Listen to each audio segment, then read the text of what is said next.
Chasers roasting every day. At Host Coffee, every cup of coffee served comes with a promise. A promise of quality, innovation, and a dash of fun, ensuring your workday is as delightful as your coffee break.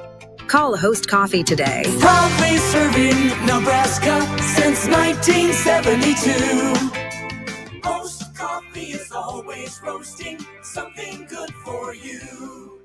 News Talk 1290 Coil is your radio home for Omaha Storm Chasers baseball, proud AAA affiliate of the Kansas City Royals. Tune in to hear every pitch, every hit, and every out as the Chasers play at Warner Park and across the International League in 2024. With the voice of the Omaha Storm Chasers, Nick Batters, on News Talk 1290 Coil. Tune in at 1290 Coil all season long for your Omaha Storm Chasers baseball as they take on the International League. It's Storm Chasers baseball on 1290 Coil.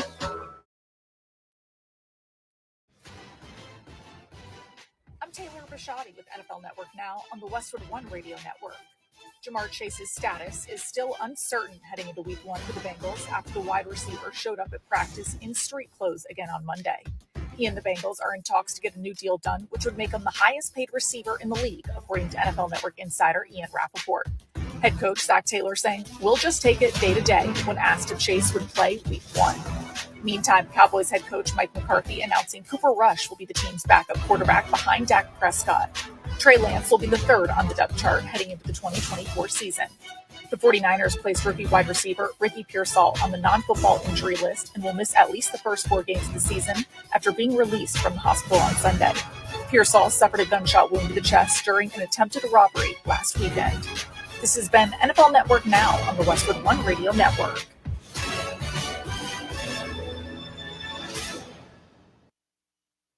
For nearly 2,000 severely injured veterans, everyday life has become filled with barriers. So we build specially adapted homes at Homes for Our Troops.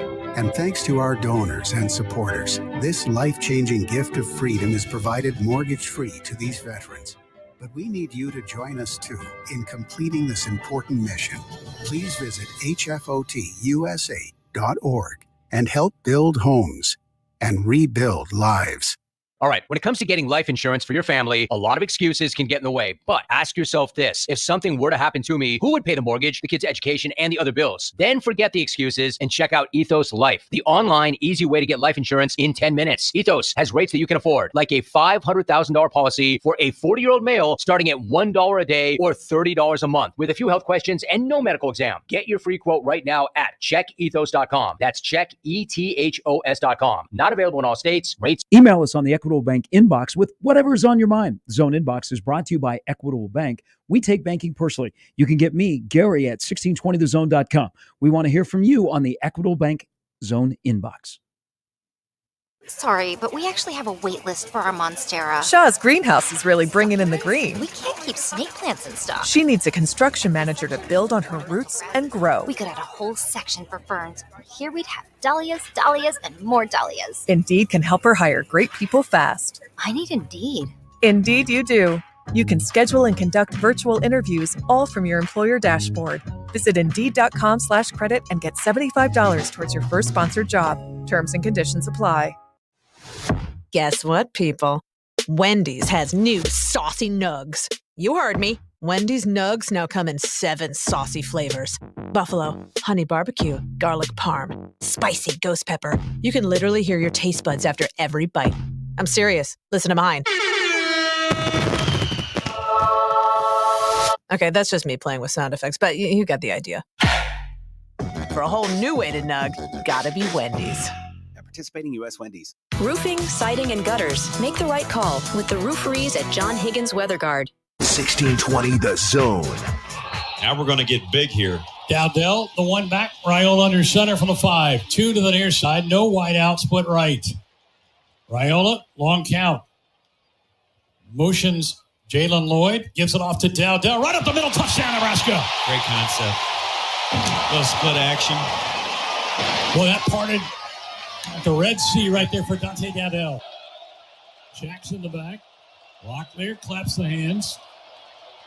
They give the snap. Is it a safety? He's right near the goal line. He didn't get out. There, no signal yet. Husker defenders think they've got a safety. as they hit him right at the goal line. The officials talking now. Yeah. There it goes. Safety for Nebraska. I felt good about that one. He didn't get out. Dillon gets a snap. Gets hit as he throws down the field looking for Nayor. Makes a catch inside the 15 to the 10 to the 5. Touchdown, Nebraska. How about this? The eye. Lieben Tritz, the fullback. They turn hand off to Gabe power. Irvin, and he is fighting his way into the end zone. Touchdown, Nebraska. Just good old-fashioned power. Kick out, down block, crease. 6 of them. Trips to the near side. Snap back to Raiola. Steps, throws toward the end zone for Banks. Goes up, makes the catch, and it is a touchdown, Nebraska. Jimbo Banks out-leaped a couple of defenders and pulls it in there for 6 points. Right at the 1. I formation. Love it. Gabe Irvin, the deep back. Turn, hand it off to Gabe right up the middle. Touchdown, Nebraska. His second touchdown of the day, and the Huskers put 6 more on the board. But, I mean, that's just good old-fashioned icing. You get the little kick out, insert. Power football, I formation. Sounds familiar. You know, I told you guys, I think sometimes people think maybe I say things and I don't really mean them sometimes because, I say a lot of things. But like with 8 seconds left in a timeout to take a shot in the end zone, right? That is saying that we're going to play the way we want them to play someday. And I didn't call a timeout and say, hey, now remember, hey, get it up, get it down. And he took a shot and boom. So I was really happy with that. So I thought for a first game for Dillon, a lot of great things. I think there's a lot of things we have to clean up as a staff, and we will. Live from 50th and Capitol Avenue in the Big O. This is Mornings with Sharp and Handley on 1620 The Zone, 1620thezone.com, and 1620 The Zone TV. Now here's Gary, Nick, and Jimmy. I just got 3 things to say. God bless our troops. God bless America. And gentlemen, start your engine!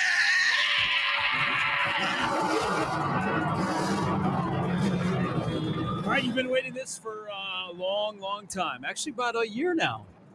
That we would wake up and it would be Burr months. Yeah. September, October, nice hoodie. November, December. Thank you. Yeah. It's hoodie weather. It is hoodie weather. It is Colorado week. And you know what? I've come to a conclusion about Colorado week that coincides with week 1 of the college football season around You're already over it? Am I what? You're already over it? Kinder, gentler, sharper. Over it what? Okay, that's what we wanted to hear. You kind of started off a little nonchalant there. So I thought, well, all right. What'd you do this weekend? Fire away. I could get used to what happened in Lincoln on Saturday. You know why? Competent football? It was fun. It was fun, and people are happier. Yes, they are. I think this is the crazy thing about a sports team that affects your mood. When they play well and they look well and they have consistency and competency, you're like, I feel good. When they don't play well, you feel terrible. It's pretty simple in life. Yep. That's kind of how life works. Don't overthink life. But I like it when people are happy. And I don't know about you guys, but anywhere you've gone the last 2 days in this town, people are happier. They may not root for that team that plays football down in Lincoln. They may not give up, but people are happier. I like happiness. I think this week should not be happy, though. I think this week should be full of vitriol and memories and insults and not taking the high road. No, I'm kidding. Maybe we can try and be happy and friendly and, like suck people in and think, oh, them Nebraska people. Rope and open them? And then hit them with a little 1-2 on Saturday night. But I got a tip for you. I'm not an athletic director. I just play one on the radio. And by the way, speaking of the athletic director at Nebraska, what did I say last week might be coming to the Colorado game? Balloons. What did Troy Dannon tweet out late Saturday night? A balloon. I'm no athletic director, but scheduling matters. You knew something. Scheduling matters when it comes to football and your opening game. And what happened on Saturday, and you and Connor had plenty of time to talk about this on Big Red Overreaction. Yep. You could not have asked for a more perfect opening. Don't focus on who Nebraska played. Yep. Focus on Nebraska in terms of what you wanted to see and you didn't want hope to die. You could not have asked for a better 3-hour display of where Nebraska football is one game into 2024. That's why people are happy. You just said something, though, that I was expecting Everybody to love get everybody. on Big Red Overreaction. And that was? But it's UTEP. You know what? Shut your face. Yep. We didn't get any of it. But we didn't get any of it. Stop being happy for a minute here. Shut your face. I'm happy. This is about Nebraska. Okay, when you are coming off a 5-7 season, you haven't been to bowl games since 16. You focus on yourself. Yes. That might even be the case on Saturday. I know it might be tough, but just focus on Nebraska. And you know what? They played a team that was opposite them, and that's what I really enjoyed about. Team probably has scholarship guys. Probably quick drive when the they scored. Most about Saturday's Big Red Overreaction is that wasn't brought up, I don't think, at all by anybody. We have smart listeners. Yeah, we've also seen that this is a fan base that has been extremely humbled, where you don't care who you're playing. When you look the part, it's not necessarily even the win, but when you look the part, that the amount of positives that people wanted to dwell on as opposed to any types of negatives that they could possibly come up with. So it was interesting, even in people who you could tell maybe wanted to nitpick, they would go far deeper into the positive things that they saw and very little on things that maybe concerned them at all. So this was, and you're right. So the carryover effect, people watching last night, for instance, and watching DJU, who had a striking similarity to a Jeff Sims, that it's kind of fun to have that, to watch a program that is doing a little soul searching right now. You want to know, it's one game, but it was the necessary step. That was the theme of Saturday. It was that necessary first step. I like to keep hope alive. I said that on Friday. So they kept hope alive. I was 7-5 guy. I don't know that anybody watched that game and said, oh, I went from 8-4 to 9-3. I'm still a 7-5 guy. And they still, to me, look like a 7-5 football team. But if you are going to script up things that you want to see happen, and then they come to fruition, first and foremost, being 1-0, but everything else, and the fact that you played 107 guys, I mean, you could not have, again, you could not have asked for anything better. You were +1 on the turnover margin. You had 41 less yards than penalty yards, less than UTEP. Your offense and your defense and your special teams showed that they were better than last year. And there's a guy under center that gives you a vibe. Yep. And that vibe is real. I jumped on it. I said, go ahead. The vibe is absolutely real when you have a quarterback on a team that carries themselves with a ton of confidence. You heard a little clip of Rule in the postgame, and you and Connor may have touched on this. Rule said some things, like kind of jokingly took a shot at his team. You don't say some of those things either about your team or individuals unless you really, really like this team and you are confident. And they are they are more confident than I've seen a Nebraska football team in a while. How many wins does that get you to? Who knows? But they're different. And again, Saturday couldn't have asked for what else could you have asked for? You really couldn't what have. happened? I would say selfishly, I was maybe hoping to see Dylan longer. Selfishly, yeah, that was maybe a little bit of a surprise. The quick hook, but I got some sun. It was a beautiful day. Enjoyed the game. I thought everything from. Oh, okay, and you talked about that moment where he was just talking about on the sideline of we got to handle things with kids' gloves. Of you guys, think I'm kidding, but hey, let's let her rip. And that sequence to end the first half alone, trusting your guy. And how did that possession start off? An interception, a takeaway, which was fantastic. You saw little things that, at least from, I think, the casual observer, it looked from all three phases, there was major positives that you could draw out of all of that. And so, and again, what Connor and I kept talking about is this the step that takes them to the next level? We don't know that. No, we don't. That's you guys played that role well, because I believe that's an overreaction. Yeah, that would be. But overreactions in football are just like America and apple pie. That's right. Lots of sugar. It's what makes this sport and sports in general just great. And eating human waste. Continue on. Like Florida State fans are this morning because their season's over.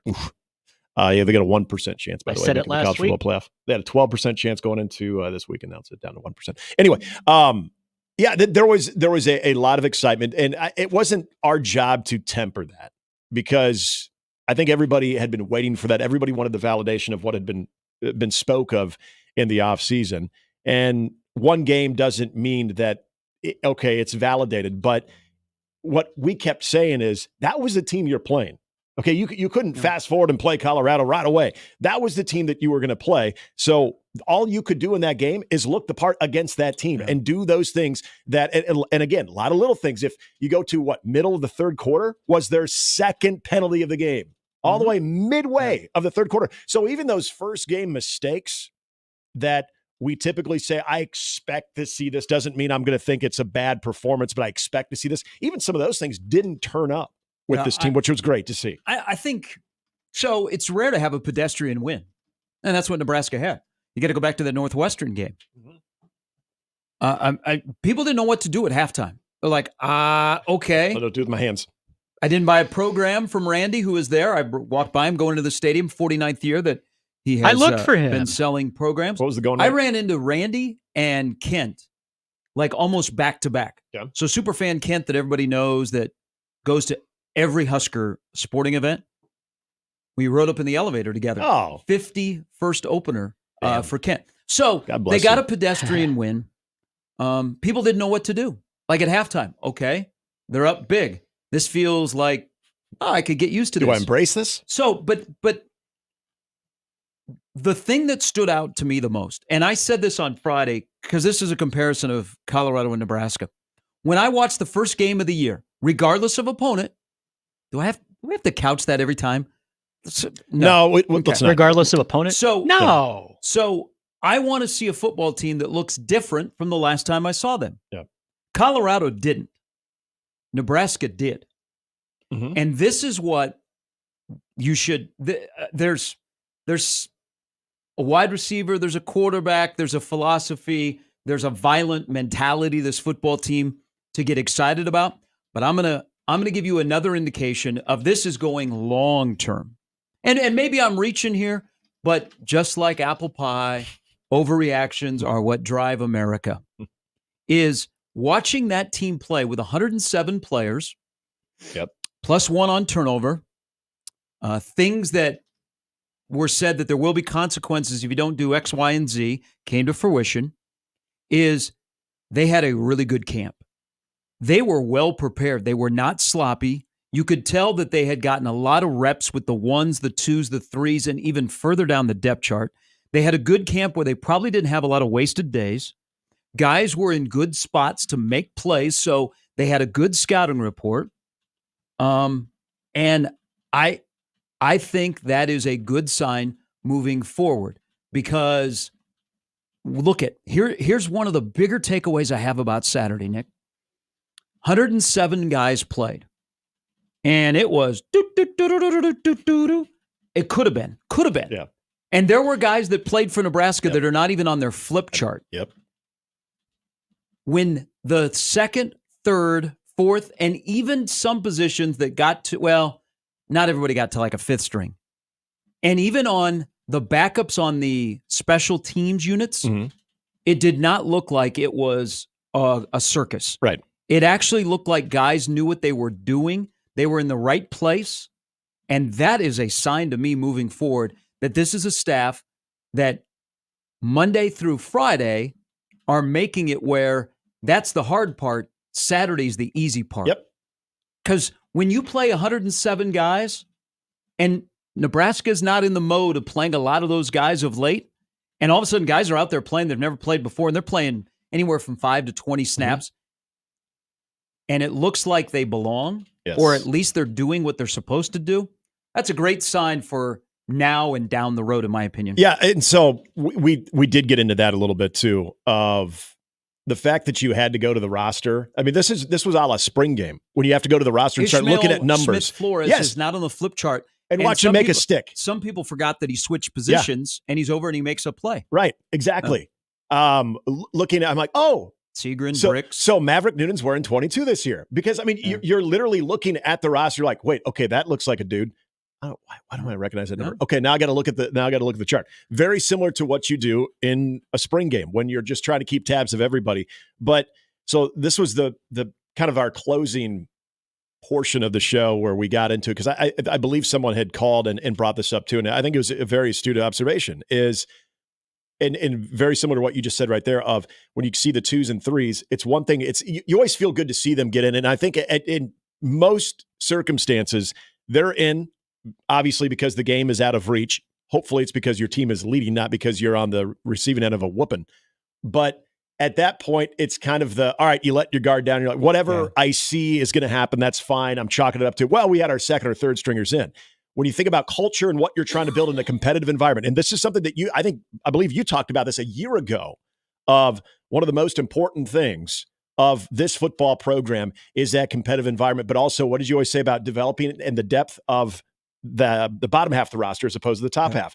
That was a great sign of that. Of not only are your second guys in the middle of the third quarter, but all of a sudden you're getting over their third teamers, and those guys are making plays. Those guys are taking the same type of pride that the number ones, the black shirts are having in themselves. Of all right, we're handing off to you guys. You better not let them score either. Okay, now you guys, hey, you're coming in for me. You saw what we did too. You can't let them score, and that is a culture thing. That's not just you are so deep on this roster that you can do that. No, that's that competitive culture that I think these guys take extremely serious. And just in 4 quarters right there, watching that, perfect example of it. Hey, I can tell you as a backup, like when you're playing a team that you're like, there might be a possibility I'm going to play, and the first team guys do enough work that you get to play a lot, that does change your mood. Like I remember, like when I got to play against South Tama, I remember waking up on Saturday morning and I got to play like the third and fourth quarter. I was like super excited. I was like big man on campus. I walked into Scornavacos in Urbandale and I thought, man, what person would like to go to homecoming with me? So it does make a big deal, but it was like, I couldn't, it just, there's a couple of things that I think Nebraska has to work on, and I think are going to be exposed a little bit against Colorado on the defensive side of the ball, and we'll get into as we work our way through the week. But again, everything that you could have dialed up like a script, but you don't want it to go perfect. Right. But kind of like close to perfect. Yeah. When you look around the landscape of college football and there were a lot of teams that were dancing with inferior opponents, could have asked for anything better. Yep. When we were leaving the station and we're watching the Michigan game playing out, and I think they had just reached halftime as we were leaving, and Connor and I were both just talking about this off the air. Like, this is another great thing is there are a lot of teams in the top 25 that ended up pulling away late, but a lot of teams in the top 25 that were on the struggle bus. I bet while you guys were finishing, within the next hour, Oregon and Michigan were in tension conventions. Yep, that started. You have a very tight game there.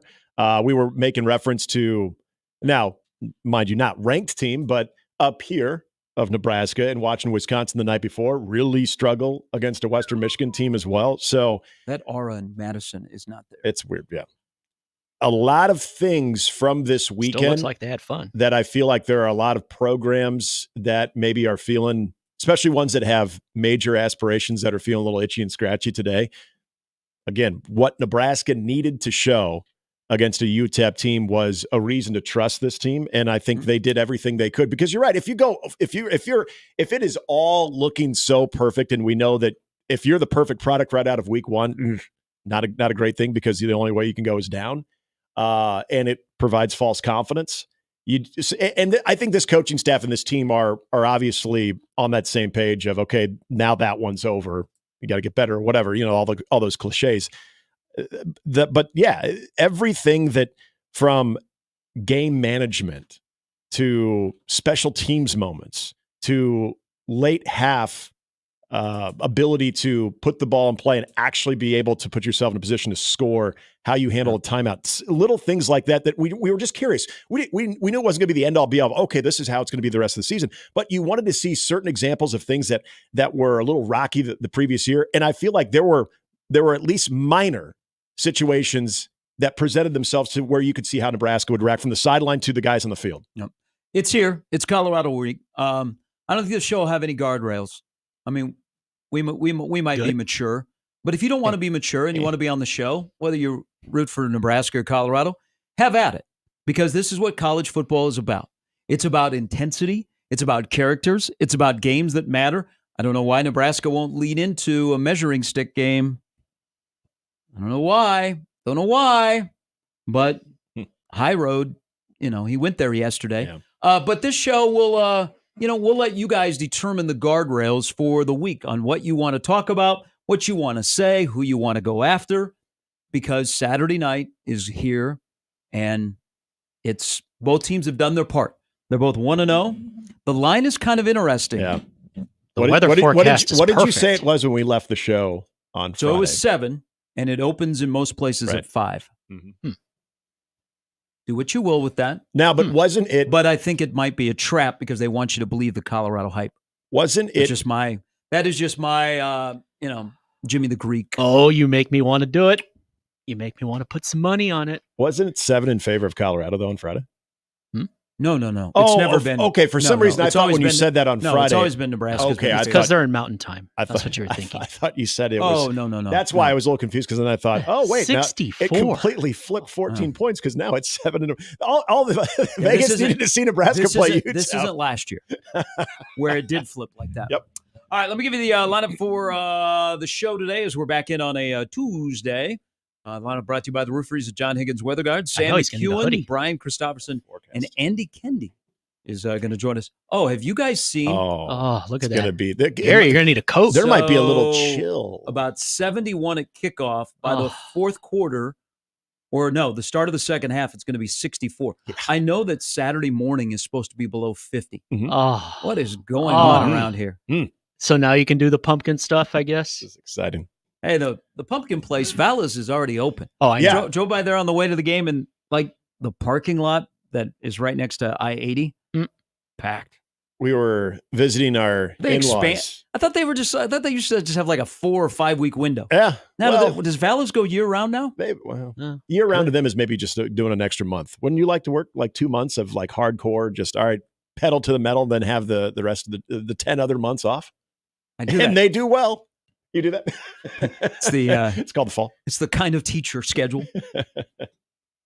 I didn't realize that they were open already, and then we saw a bunch of people heading that way when we were over visiting our in-laws at Tiburon. Like, fall like 90 degrees. Why is that happening? And then we realized, Vala's is already open. And guess who has passes for you? If you go to 1620.com. Give us all the personal information. We might. We will talk about something here that really is bugging me this morning, because we used to stand for something in this country and we no longer do it. So did Florida State football. Yeah. But we are waking up today in a world of college football where Vanderbilt is winning games. A top 10 team went 0-2, and the University of Iowa football program has more points than Florida State this season, and Florida State has played one more game. Mm-hmm. If you are keeping score at home, and if you are scoring at home, congratulations. That's a great week to start Colorado. Great way to start Colorado week. Or any day. Iowa 40, Florida State 34. And we also live in a world where Florida State is 2 games behind ACC powers SMU, Cal, and Stanford in the conference standings. What a world we live in. But the world that we live in, that is right here in this great country, the home of GBR, the home of many other things, good or bad, runs us. We don't stand for anything anymore. We used to be a fine country that would hold people accountable. We are not holding people accountable after last night's Florida State-Boston College game. We'll get into that when we come back. Lots for you, lots to digest. A little bit on UTEP. Now it is on to Colorado. And thank you to Dion. I want to say thank you to Dion. Because if it was Mel Tucker on the sidelines, this game would not have the buzz anywhere close to what it'll have on Saturday night. You might get riled up about Colorado, but the guy that is leading Colorado on the field, thank you. You have added a little bit of juice to this game. A little bit. Mike Norvell doesn't have any juice. Dion's got all the juice. Yeah. Ironically, former Florida State guy. Mm-hmm. What if Dion beat Nebraska? Would the Florida State message boards go all in on Dion being the next head coach in Tallahassee? That's if the Gators don't beat him to He'd be the prime Noel. Lots on the line, right? Oh, yeah. I'd already see that brand, too. Yeah. But I want to say thank you to Dion, because you are involved at Colorado, and this just happens to be the second year of the home and home where you've been the head coach. Thank you. Thank you. Because if it was Mike McIntyre or Mel Tucker that was leading Colorado on the field, first of all, the game wouldn't be at night. That's right. It would be subject to some At 11 or auxiliary 2:30. Fox business network. Yep. But because of Dion, this game has juice. So thank you. Yeah, you're That's right. what you brought to us. But unfortunately, you did not bring us the top NBC announcers. No. Paul Burmeister and Colt McCoy. Yeah, where are in the others? booth. Are they really doing Notre Dame, Northern Illinois? Yes, I believe so. Why? Priority, NBC, Notre Dame. I'd want to be in Lincoln I on don't know. Saturday night. And isn't both pregame shows on Saturday in Ann Arbor? Yes. Or Texas, Michigan, both are? Texas, Michigan. Yep. I wonder how that Game goes day's too. terrible, by the way. Is there a rivalry there? I did not watch 1 minute of game day. Didn't do it. I watched Saban. Now Saban's good, I couldn't do it. but then we went to Big Nude. And the only thing that obviously I caught wind of this after the fact. The only thing that I do appreciate is they really, really limited Lee Corso. They should limit McAfee. That was the wheelhouse. McAfee saved game day.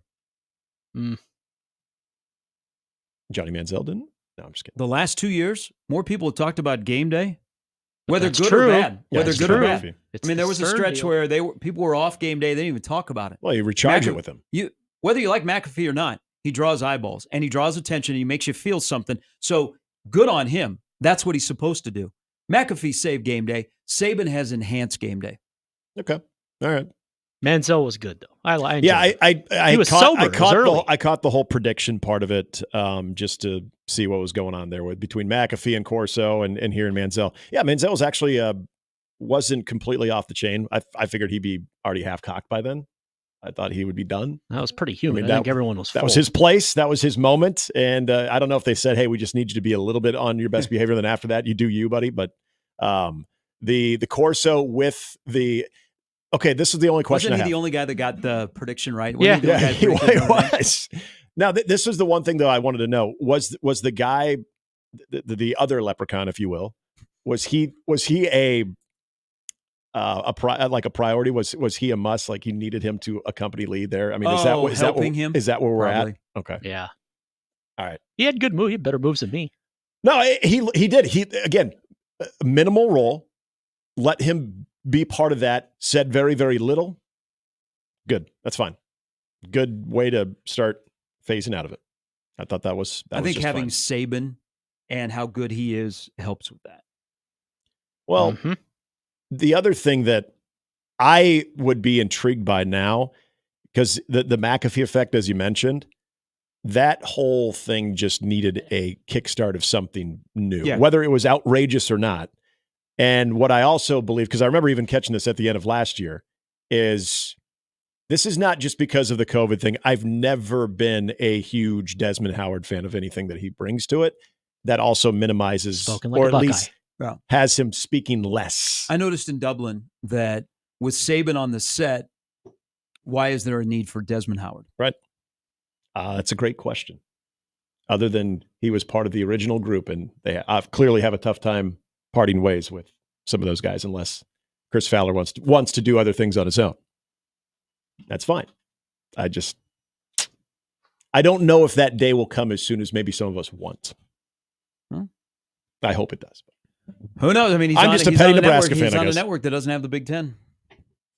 Would the Big Ten make a play at him if he ever became available? God, I hope not. Big Ten Network? Oh, I'm sorry, Fox. Would Big Noon? Oh God, they have a ton of guys. They need another guy on that panel. And I just, well, then he would be Desmond Howard, the Heisman Trophy winner of Michigan, of one of the more prominent schools. Why? So people are all in on, like, not all in, but are knocking McAfee. Isn't the big nude kickoff? Isn't Mark Ingram just trying to beat a McAfee? Yeah. And he's trying way too hard. Exactly. He's a try-harder guy? He is try-hard guy. That is, I don't know if that is encouraged or if they're looking at their rival product and saying, we need that guy. And can any of us do that? Pat McAfee, again, whether you like him or not, he's one of one when it comes to Howard what Stern he principle. does. So if you're forcing that, that is going to be reflective, I think, on your whole product. Because I think there's a lot of things about Big Noon that they do well. I actually do. I've really come around on Urban Meyer the last handful of years. I actually like Urban Meyer. I think he's in a good spot there. the Ingram, and you saw this last year. It was during the TCU Colorado game where Ingram was already starting to do that. He was the first guy to put on the blenders and everything, and he wanted to be kind of the wacky, zany guy that you didn't know what he was going to say. You better tune in. He doesn't have any type of reputation of that, though. Mm-hmm. Pat McAfee does. Pat McAfee has a daily show where you know what he's about. So Fox needs a punter. Got it. Sean's got us. Baby Bird and Blackledge will be in Brazil. I forgot that. That's true. They'll be doing the Packer game Friday. That's fair. That's fair. Forget about Friday night. They won't be football able in the to NFL. tweet about it, though. Oh, yeah, because of the what the government? That whole thing with. But let's give them an NFL game. Even if you were to tweet or do anything social media wise, like do you literally go to jail for that? Mm-hmm. In Brazil? Yeah, you don't mess with other countries. You've seen kickboxers. They just dump you on the street when you get knocked out. I like how the NFL is following the Olympic model. Let's just take our marquee event or sport to countries that have some issues. Yeah. So let's take the NFL to Brazil, where no fans, no reporters can tweet during the game. Because you might sneak something out about and they've told the teams not to go out. This sounds like and they're like Green Bay, I guess, are having issues getting in there with their plane. Mm-hmm. Like it just sounds like a miserable thing. No better way to kick off the season if you're Philadelphia or Green Bay. I think Can't wait till the Saudis buy a game. And so the NFL wants to tap into a market that they think is underserved with the NFL. Mm-hmm. You think? Yeah, there's a reason why. I think they're more excited about the other type of football than your football. Right. Why don't play this game like at the Yale Bowl? Yeah, do something unique. Franklin Field. I'm a big fan of. Let's take an NFL game and put it in a college stadium or in a great college market. Why not play an NFL regular season game at Memorial Stadium? I just love that you threw out the Yale Bowl for something different. out of all the venues you could have chose. Why to go to Brazil? Okay. There's a Fogo de Chão in every big city. You can have everything you want there. They're for countries that they feel like the NFL products are underserved there. There's reasons in some places too. There are reasons. There you don't always have to appease everybody. All right. That starts on Thursday. So we got football Thursday, Friday, Saturday, Sunday, and Monday. We had football last night, or at least that's what Florida State tried to push it off as. We will. The biggest story happened post-game, I think, in Tallahassee after Florida State dropped to 0-2.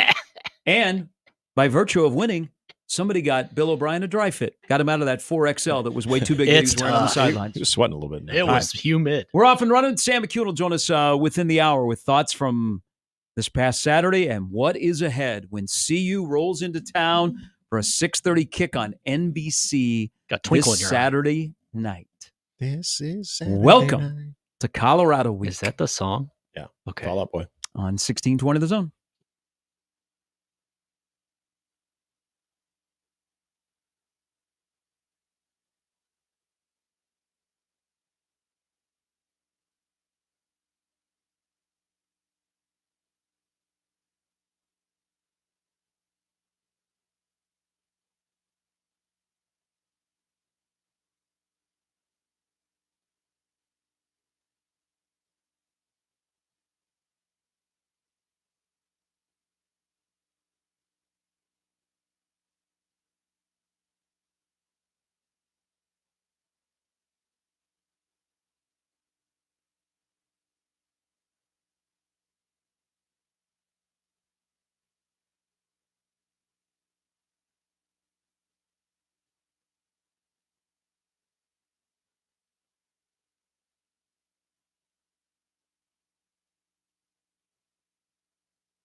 All right, welcome back in. Mornings with Sharp and Handley.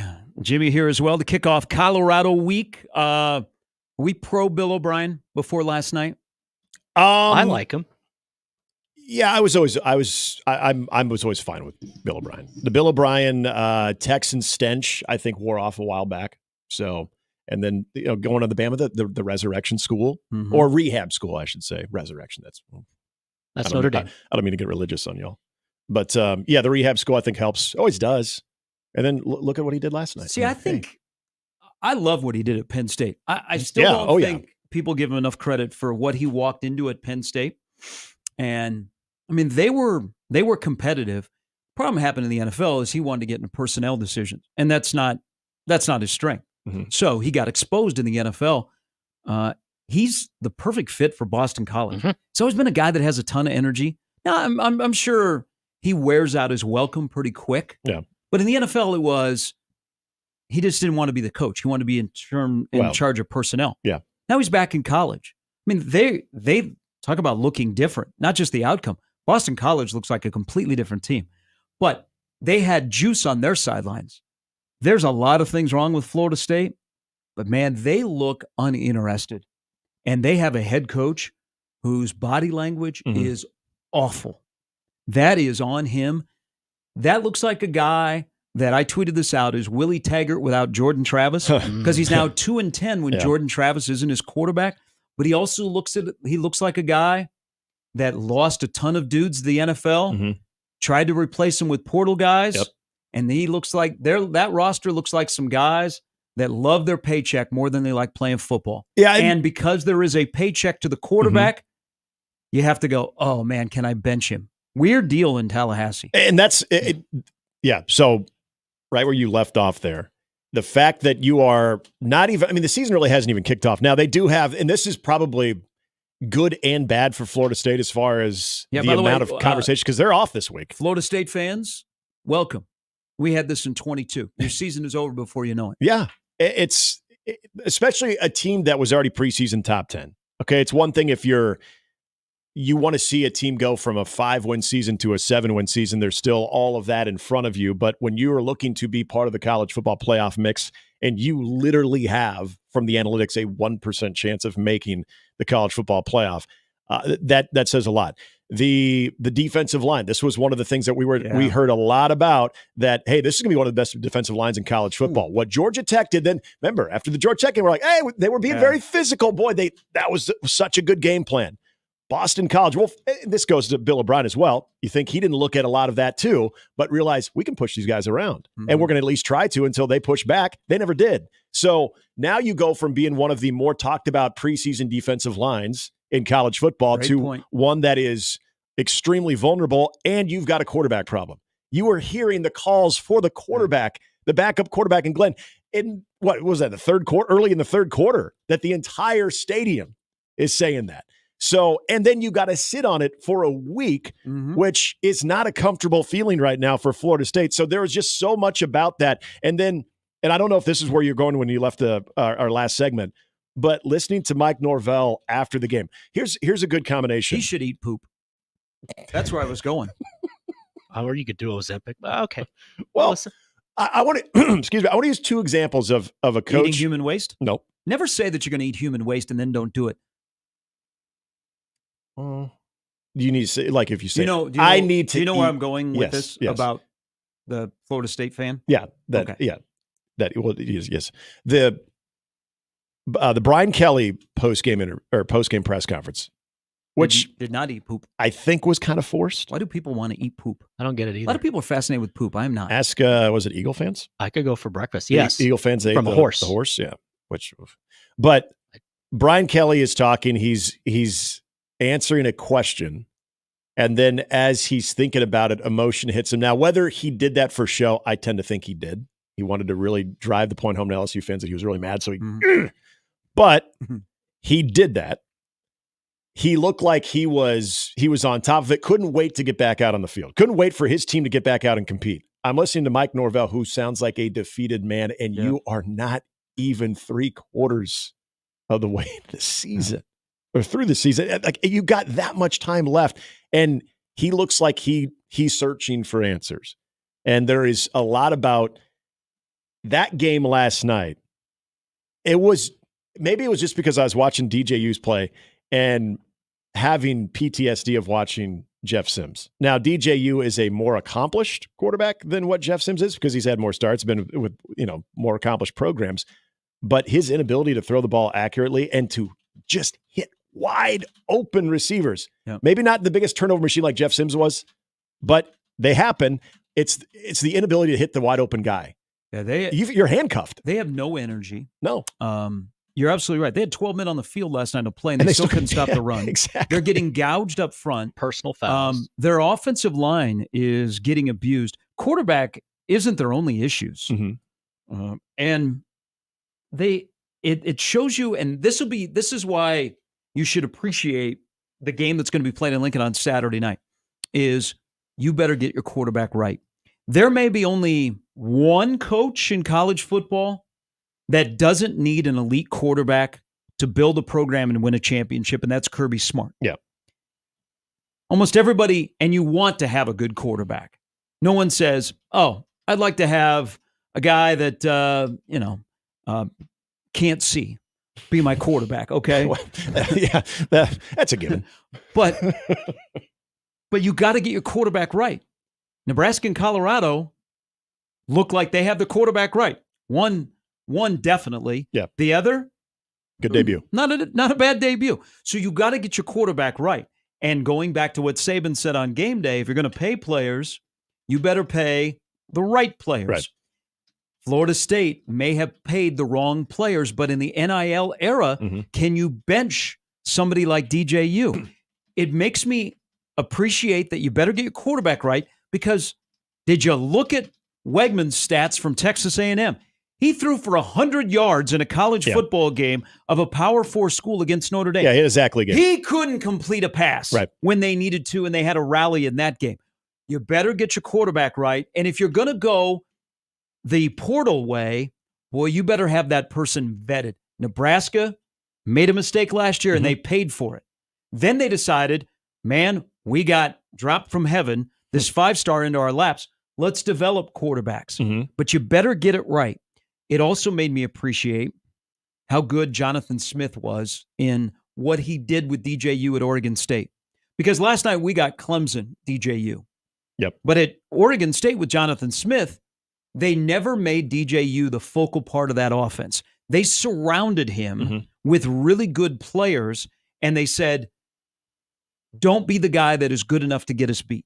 Yeah. Help us, but we're not going to put everything on you where you have to win the game, or we're just going to do what you do best. Instead of treating you like, hey, we're going to call plays like you're Jordan Travis. At Oregon State, they called plays like, ooh, we have a little inconsistent quarterback. We don't want to get burned.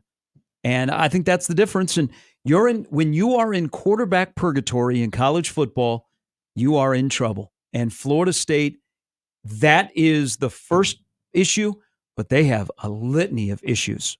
It's amazing how poor they look. Go back to the COVID year when DJU had to spot start for Trevor Lawrence. And he looked the part. But think of the personnel that Clemson had. So you have elite running back, elite wide receiver. You have guys that you could throw a 5-yard crossing pattern to, and they're going to turn that thing up 10, 15 yards. Remember the Notre Dame game?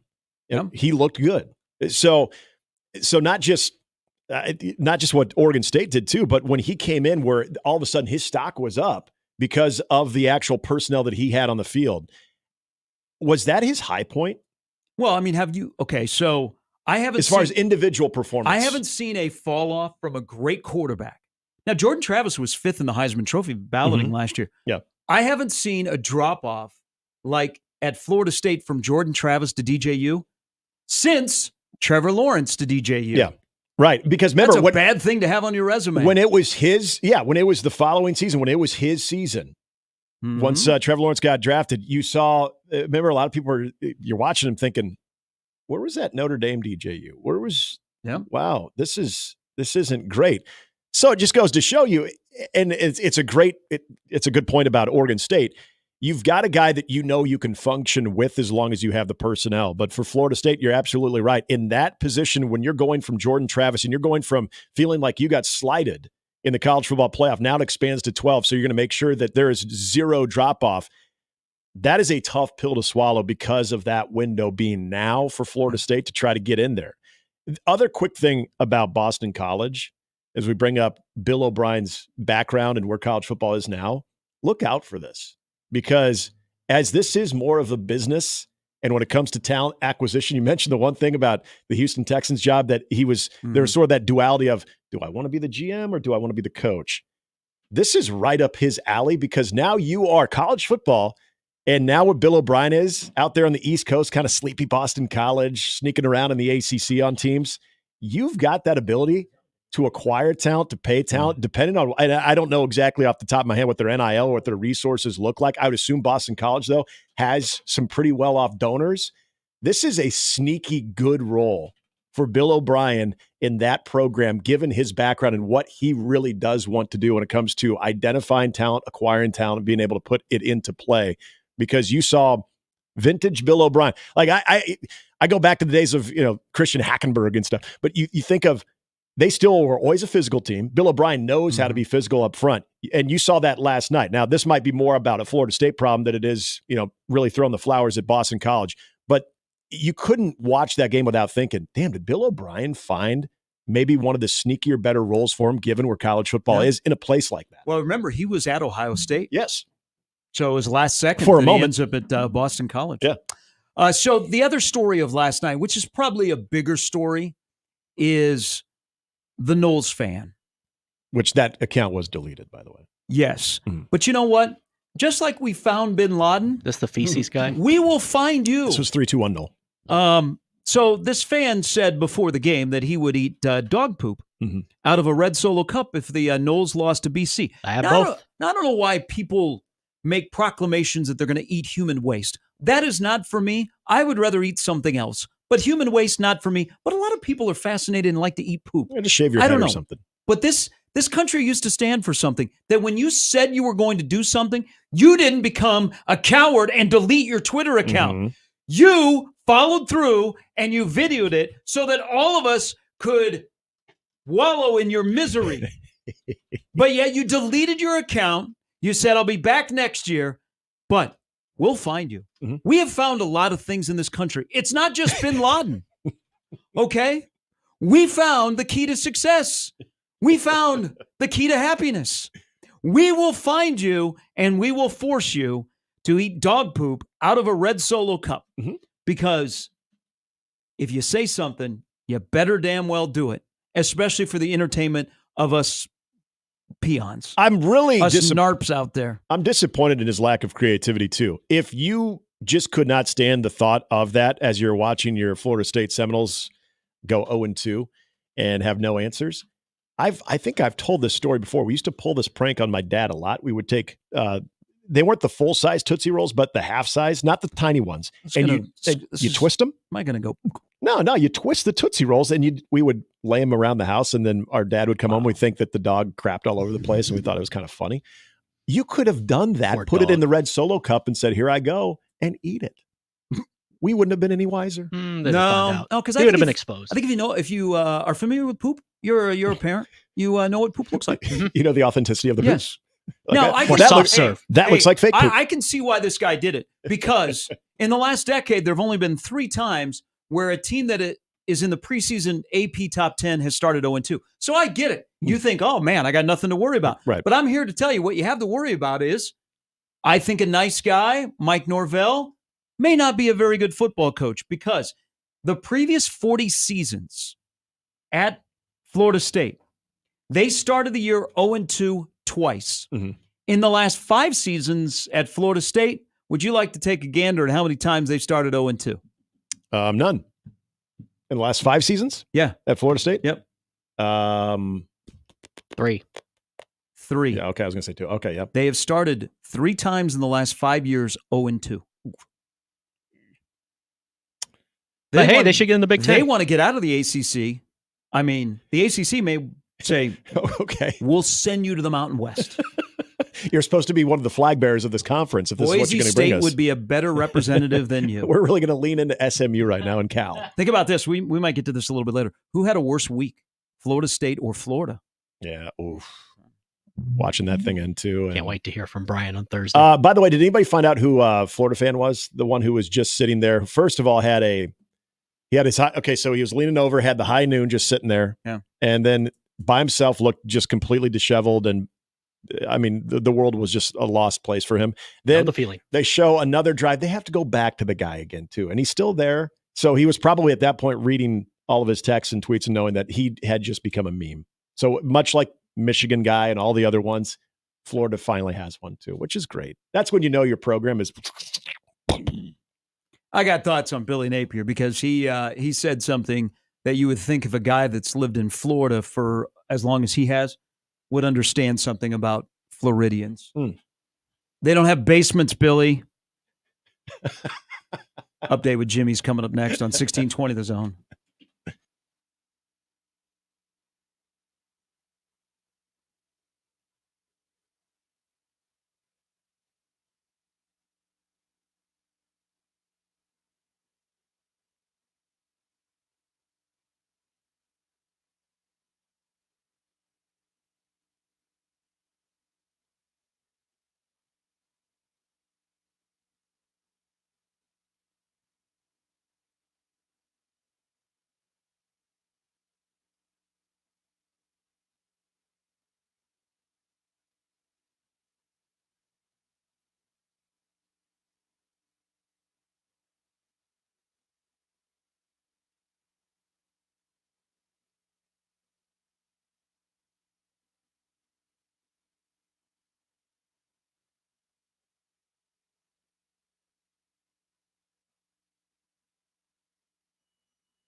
on Tuesday. It's like a Monday. No. All right. After a successful weekend, Nebraska Volleyball is out on the road tonight at SMU. The game will be televised on the ACC network tonight at 7. Why?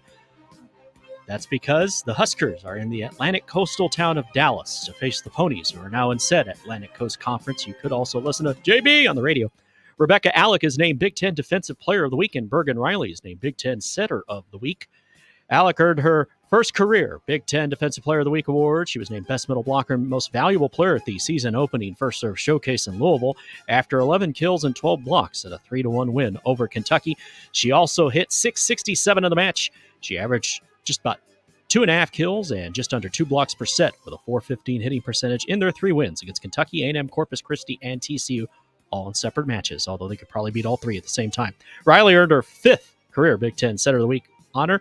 She led the Huskers, helped leading them to those 3 victories. The Storm Chasers fall in the series finale to St. Paul 4-3 yesterday afternoon at Werner Park. Oh, it had to be a gorgeous day out there. They dropped the series 4-2, just the team's 4th series loss of the season on account of the fact that they're good. They're off to Memphis for a series that starts tomorrow night. College football last night, Trayshawn Ward totaled 138 yards of offense, including a 13-yard touchdown reception against his former team as Boston College stuns Florida State, but wasn't much stunning about it. The only stunning thing was Florida State's terrible. Ward, a Tampa native who played at Florida State from 19 to 22, had 77 yards rushing and 61 yards receiving as the Eagles totaled 263 yards rushing in the very successful and very sweaty debut for Bill O'Brien, but shout out to that BC offensive line. The Mountain West of the Pac-12 conferences did not come to an agreement before Sunday's deadline to extend their football scheduling beyond the 2024 season. While it's theoretically possible to circle back, those damn words that they all use in emails and meetings, the most likely scenario will be for Oregon State and Washington State to build fully independent schedules for the 2025 season. So Notre Dame, Oregon State, Washington State, they're all the same.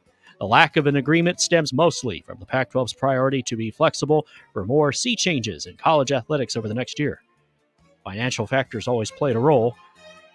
Here's a hint, financial factors usually play a role. 7 months after becoming a Pittsburgh Steeler, quarterback Russell Wilson was selected to be one of the 4 captains by his teammates for the season.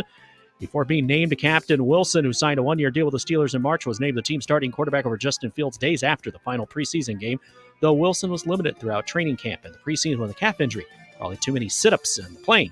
His NFL experience and Super Bowl win were factors in signing with the Steelers and landing the starting job. Good luck. Baseball, Royals lose their 5th straight. They were swept by the Astros this weekend. They fall to Cleveland 4-2 yesterday at the K. They're now 4.5 games back of the Guardians and 1 game back of second place Minnesota, who wins 5-4 at Tampa Bay. Astros, fresh off sweeping Kansas City, lose 5-3 to the Reds in the key NL West battle in Cincinnati. And for Josh, on the stream, the Pirates beat the Cubs 5-3 last night at Wrigley. And finally, because we have to end on a positive, those are the rules, the Chicago White Sox are 31-108. That's all. Have a wonderful day. Tough to be a fan. Thank you, Jimmy. You're already seeing the Bears White Sox graphics now side to side. That the Bears won 4 preseason games. Can I ask you a question as a Guardian fan? Sure. You back? How do the White Sox ever win 5 games against you? I don't know. They're 5-5 against Cleveland. Yeah, that was a low point. I thought it was very funny early in the season when they were beating teams like Houston. They were beating teams like Tampa and New York, and all of a sudden they would play a 3-game series against the White Sox and they lose 2 out of 3. It's very Cleveland. Again, this is when you start to get your hopes up, and then it's like, oh yeah, they got the White Sox because they still got a couple series against the White Sox remaining. Oh, they do? Oh yeah, they have at least 1, if not 2. White Sox to 40 wins. So they have their little road stretch here. I think they get out to L.A. and then they come back either home to the Chicago White Sox or the White Sox are part of that road swing. And yeah. They're 4-37 since the All-Star break. They've lost 41 of 45. It's so bad. It's epic proportion. Their starting pitcher yesterday, flexing. It's 20 in a row. 28 straight games that he started, they have lost. Now, he has not lost 28. Right. But regular Anthony Young. His starts. I don't know how you can be a fan. No. Like they don't, unless you like comedy. They don't have a ton of them. But how can you watch it? They teased you. Yesterday, they were up 3-2 on the Orioles. Oh, yeah. You know how it's going to go. And I went to do something else, and I checked the score, and it was 13-3. I'm like, oh, wow, this is so White Sox. So Nebraska volleyball playing at SMU tonight, which is very odd. they're in a stretch where it seems like they're playing every other day. Mhm. And one note, if you didn't know and you want to know, if you know, you know. This state loves their volleyball. Sure do. Omaha, Creighton, and Nebraska all had big time crowds this weekend in the opening weekend. But next Tuesday night, 1 week from tonight, will there be number 1 Nebraska? Because Texas got beaten 5 sets by Minnesota yesterday. Number 1 Nebraska against maybe number 10 Creighton, because Creighton moved up to 11. Yeah. They meet 1 week from the night in Lincoln. Going to be huge, as they say. People used to tell me that you're huge. Nebraska could be number 1. Nebraska Creighton is 1 week from the night in volleyball. I would say, what do you think the get-in price is? Yeah. But Nebraska fans don't sell their volleyball tickets. No. I had somebody hit me up last week. Hey, do you guys do you get this a lot too? Even when they know we don't broadcast the games, like the Nebraska volleyball games here, that people are like, hey, you guys at the station, do you guys get volleyball tickets, or you get these tickets? You get these tickets? I'm like, no, we don't. But I always humor them, say, hey, if I get any wind of them, you're the first one I'll call. And I always forget. Get in price Saturday night, $277 on your favorite tickets for less. Mm-hmm. $277. Very little fees, by the way. Nick may have a lead on some tickets, so slide into his DMs. He'll take care of you. There's a guy I know named Josh. Yeah, where's he at today? Yeah, a little nervous? Just sitting back. As Old Man Doug said, he's one of the, Old Man Doug, by the way, called right here. Yeah, Old Man Doug just called. Called at the end of the show and said he's one of the most myopic Buffalo fans. So there you go. And he has an open invite to come in here. Good morning. Hi, Doug. Yeah, sales guy Josh is something else. He did sit next to me at the game with his 2 cute kids. What was he wearing? I think he was just wearing something gray. His daughter was wearing a number 1 red Nebraska jersey, and his son kind of looked a little Buffalo-ish, but not really. But his friend that he brought with him was all Huskers. So all right, it's all red. So I said I would call in if I thought the cashless concessions was going to be a complete disaster. And it wasn't bad. The only thing I think they need to figure out, and I'm all for paying people like this better, is the tip thing. You had to decide on a tip, and I would rather just pay those guys $1 an item or something. Just keep it simple. And but the chairs were slow. I don't like the chairs. I think, quite frankly, I think the chairs are rude in the South Stadium because you take up way more space and there's not enough space anyway, but that's my own opinion. Couple things. Big Mike at Oscars. I don't know if you guys know Big Mike, but he said his nose would be fine. I think he needs to revisit that. We talked yesterday. Bet the farm on Kansas over Illinois. How can Illinois be only a 5.5 point dog? There's no home field advantage to Illinois, I don't think.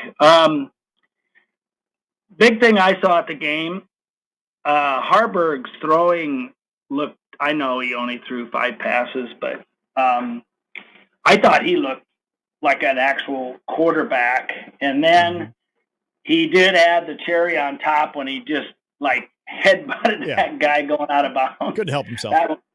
That was awesome. It was a good win. I think Colorado has some holes. I think Nebraska, it's okay to be boring and win the game.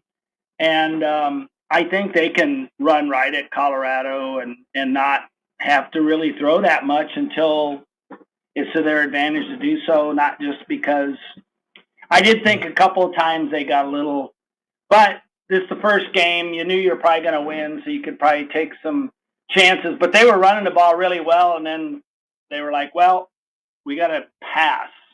So let's throw a few passes. I don't know. That was my thought. But anyway, a good win. I was wrong. I said I would come. I didn't say I'd eat dog food. Because you're a smart man. Yeah. Hey, one quick question on the the cashless, did you buy any food? No, just my son bought me a bottle of water. So and I'm cheap. So the feedback I've gotten is like the price have gone up because they've included taxes now. When it's just straight cash, they can hide the taxes. But now that it's, cashless and you have, your card and stuff, so some prices went up. I think they should have both, but you guys know my opinion. I'm on that. Yeah. Thanks. Anyway, go Big Red. It's be nasty to the team with your noise, but don't. I'm just asking everybody not to be jerks to the people themselves. All right, we got you down for Husker fans. Old man Doug says don't throw piss bombs. Yep. Yeah. Okay. Even though some of them, the ones that deserve it, aren't coming to the game. That's probably true. Yeah. Doug, thanks. Have a great week. All right. So that's, I don't know. I'm like a librarian. We got people call the library. A few comments in the stream during Saturday about that, by the way. So one of the issues they had, because somebody who was using my seats, the escalators went down on the east side. Heard that. Yep. So they had a little backup. So they had some issues there. Then with the cashless, I didn't hear as many people going, "Oh, it's just horrible." It did slow it down. Doug's right. The people that stood in line for chairs. Yeah. But was there any bass fishing boat chairs? There was not. But you see, like you're outside the stadium and all the vendors have the little card things. Yep. I got a couple of people that said, "Oh, I noticed prices went up," because I was commenting about the TV timeouts seem longer. Mm-hmm. Then I would get, what seems unfair is not the TV timeouts, is the fact that I got to pay $1.50 on tax on my runs and my drink. Yeah, but the TV timeouts are so long you could buy two. The point of sale thing is, I think that's been a well-known thing for a long time ago, that they have to get that type of little service charge if you have their point of sale system. So naturally, they're not going to eat that cost. They're going to impart that cost onto the consumer. Speaking of which, you mentioned timeouts. Yep, it was. That first half took forever. Yeah. Forever. I took a nap at the stadium. Yeah. During the timeout. Thank God the second half was just kind of easy peasy, because I thought we weren't going to be starting Big Red Overreaction until like 6:15, 6:30. It was, I think we ended up getting on the air like right around 5:50. And maybe it seems longer because they don't bring out the guy that stands with the headset on and is out on the field. Now they actually bring out the clock. The clock, yeah. And so you see the clock countdown. Mm-hmm. And it seems longer. It just in person, they would go to a break and it would go on and on. It was like 3:20. Yep, 3:20. Whoa! Did they expand halftime? By the way, that seemed really long. Halftime seemed forever. I was walking over all the down bodies on the other side of the stadium. It was warm for them. The band played. Oh, it was. Yeah. Hey, it was warm on Saturday. Down on the field before the game. Ooh, it was a scorcher. It wasn't supposed to be that warm. No, it was still a nice day though. It was hot, but I don't think they had. Like they weren't hauling people out. Yeah. Like season tickets did not open up from the heat on Saturday. Oh, they have in the past. Yeah. I know somebody that got really good seats because somebody couldn't go to warm games, so they're like they just sold their tickets. Not because they left us here on Earth. They just were like, nope, can't do that anymore. No. I understand that. What happens though in that cool Colorado game, that game that's going to be into the mid 60s? What are you going to feel about that one too? If you gave up your tickets, hopefully you didn't. Hopefully you didn't overreact or have a knee-jerk reaction to the weather on last Saturday, because man, it's going to be nice this Saturday. It's nice today. I think the only hot day we have this week is like tomorrow. Wednesday. Yeah. Then we're good. One more pool day. Great. So Doug brought up Dylan, and I will let me throw this out there. Was he better than you thought? This is for you. This is for everybody. 402-951-1620. Was he better than you thought? Yeah. Yeah, he was. And not the arm talent, not the throws. It was his demeanor in processing once he got the ball. In post-snap, I thought was very, well, okay, we'll just say it, very similar to what we had seen in low-stress situations when you're in a green jersey. I just didn't notice anything different where you think, okay, now that it's live, guys can actually hit you. And this is, I said this on Saturday, so I give the offensive line a little bit of credit early on, especially because he was able to establish it himself in the pocket where I think he was pretty calm because he didn't have dudes chomping at his feet, and chalk that up to good protection there too. But even when after a while, when guys started getting his face, the touchdown pass Naor on the sideline, he had a guy right in his face, gets into his arm, and he still makes that throw. That's because Nebraska's 2 starting tackles decided that they weren't going to pass block on Saturday. That one, well, no, they weren't going to pass block on Saturday. Period. I don't know if they were bored. It was a low grade. They didn't want to show anything. Yeah, I didn't need to look at a PFF. Yeah. Nebraska's really good interior from guard, center guard.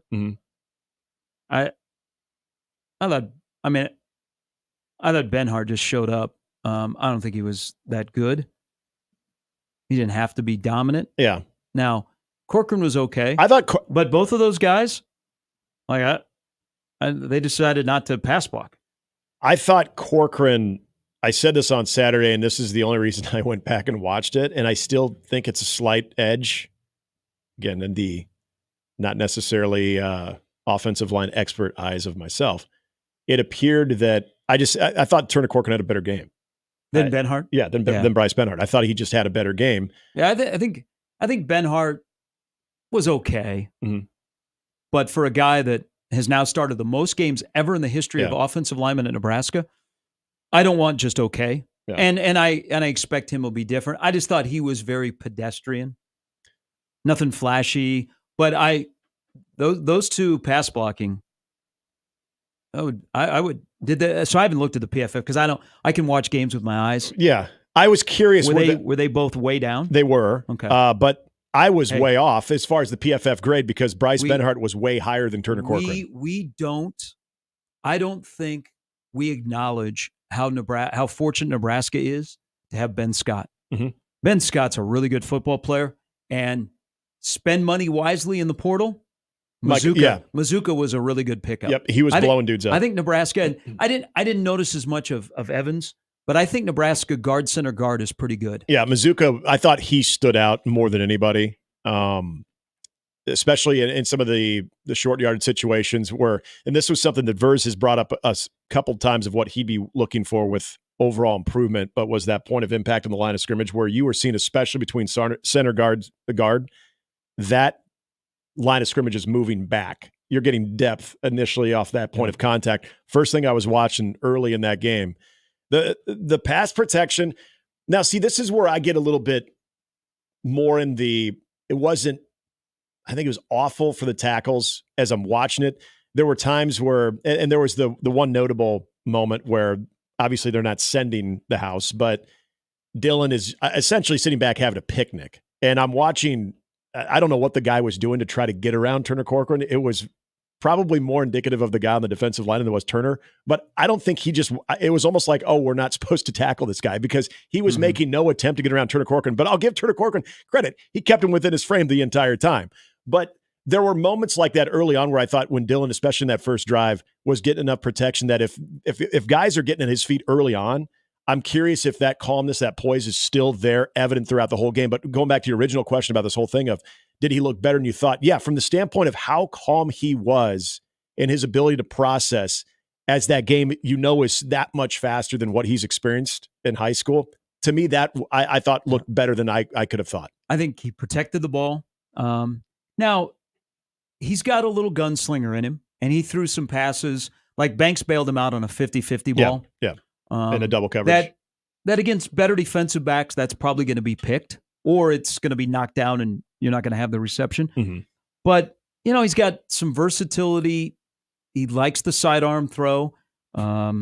He definitely has a vibe to him. Like it runs normal. And I think that also impacts Satterfield on the play calling. Yeah. Like the play calling on Saturday made sense. It just, the flow of the game, what they were going to run, just all kind of seemed to fall in line. Now, Nebraska did a great job playing complementary football on all 3 phases. Yeah. He also, and Rule alluded to this in the postgame, he got the award for the discount triple check in what he did, which is impressive because that's another part of that.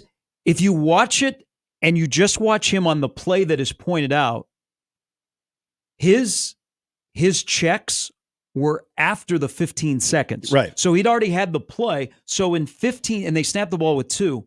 So he had already gone through that, which is impressive for a freshman. I will tell you one of the things that you're going to see, and this is going to get refined. So it's what? 3rd down, and this is the first incompletion. It's 2nd and 3 or something like that. And they run just a straight fly pattern with Naor to the end zone. And they're on the right hash when they snap the ball. Naor is running down the left sideline to the end zone. And Raiola drops back. He's at about the 47-yard line. He got 47 yards of air and just missed Naor diving in the end zone. Yep. He went from the right sideline to essentially the right hash, right hash to the left sideline, 47 yards in the air. On the fly. That is a cannon. That's the first game he's played. Yep. And he's still processing things. Well, and when he did that, and that was early in the game. I was like, kid's different. There's different. You haven't seen that. Nebraska finally has a quarterback that plays quarterback. My God. I know, right? What Nebraska won a football game, Nick, on Saturday where the starting quarterback at Nebraska had negative yards rushing. Yep. Yeah.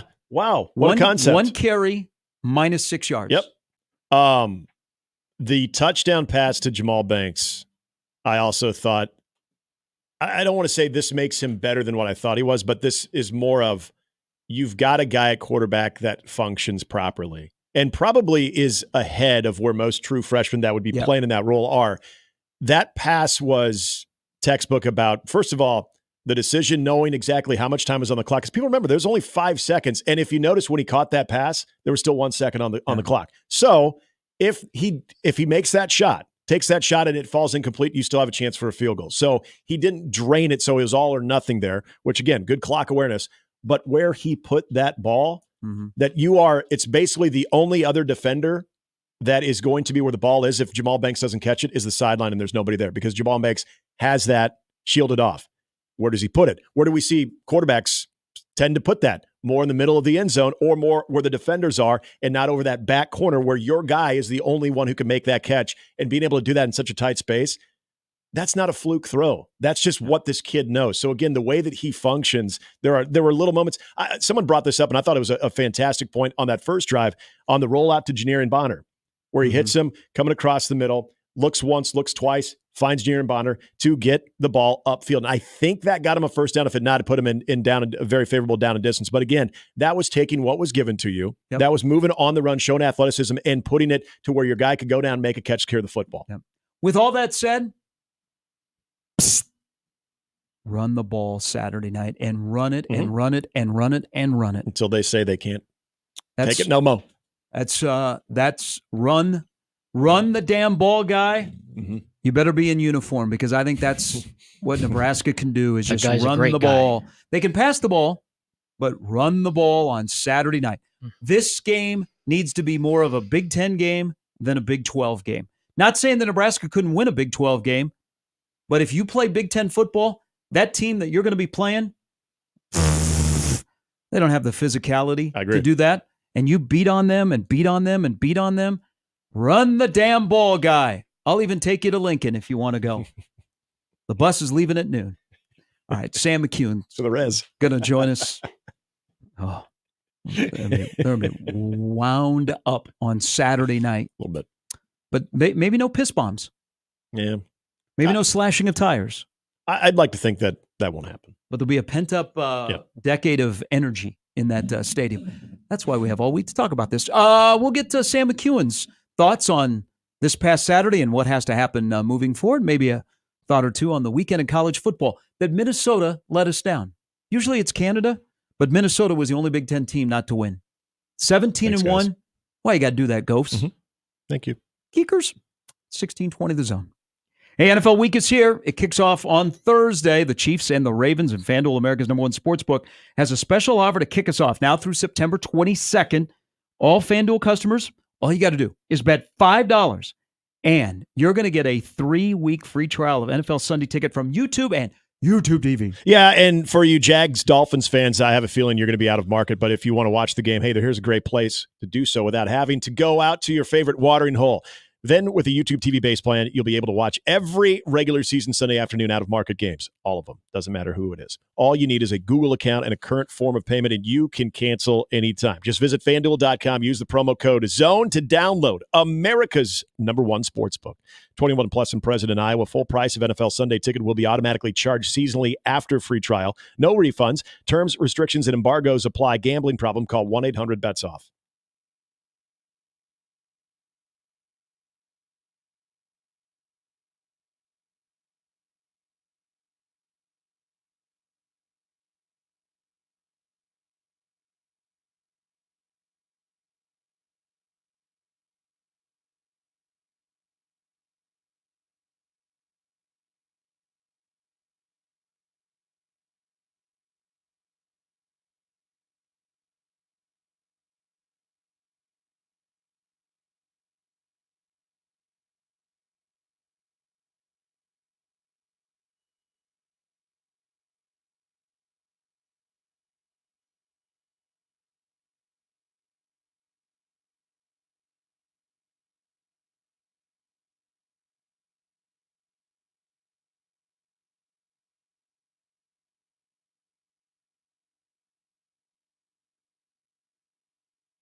All right, Colorado week, Nebraska and Colorado.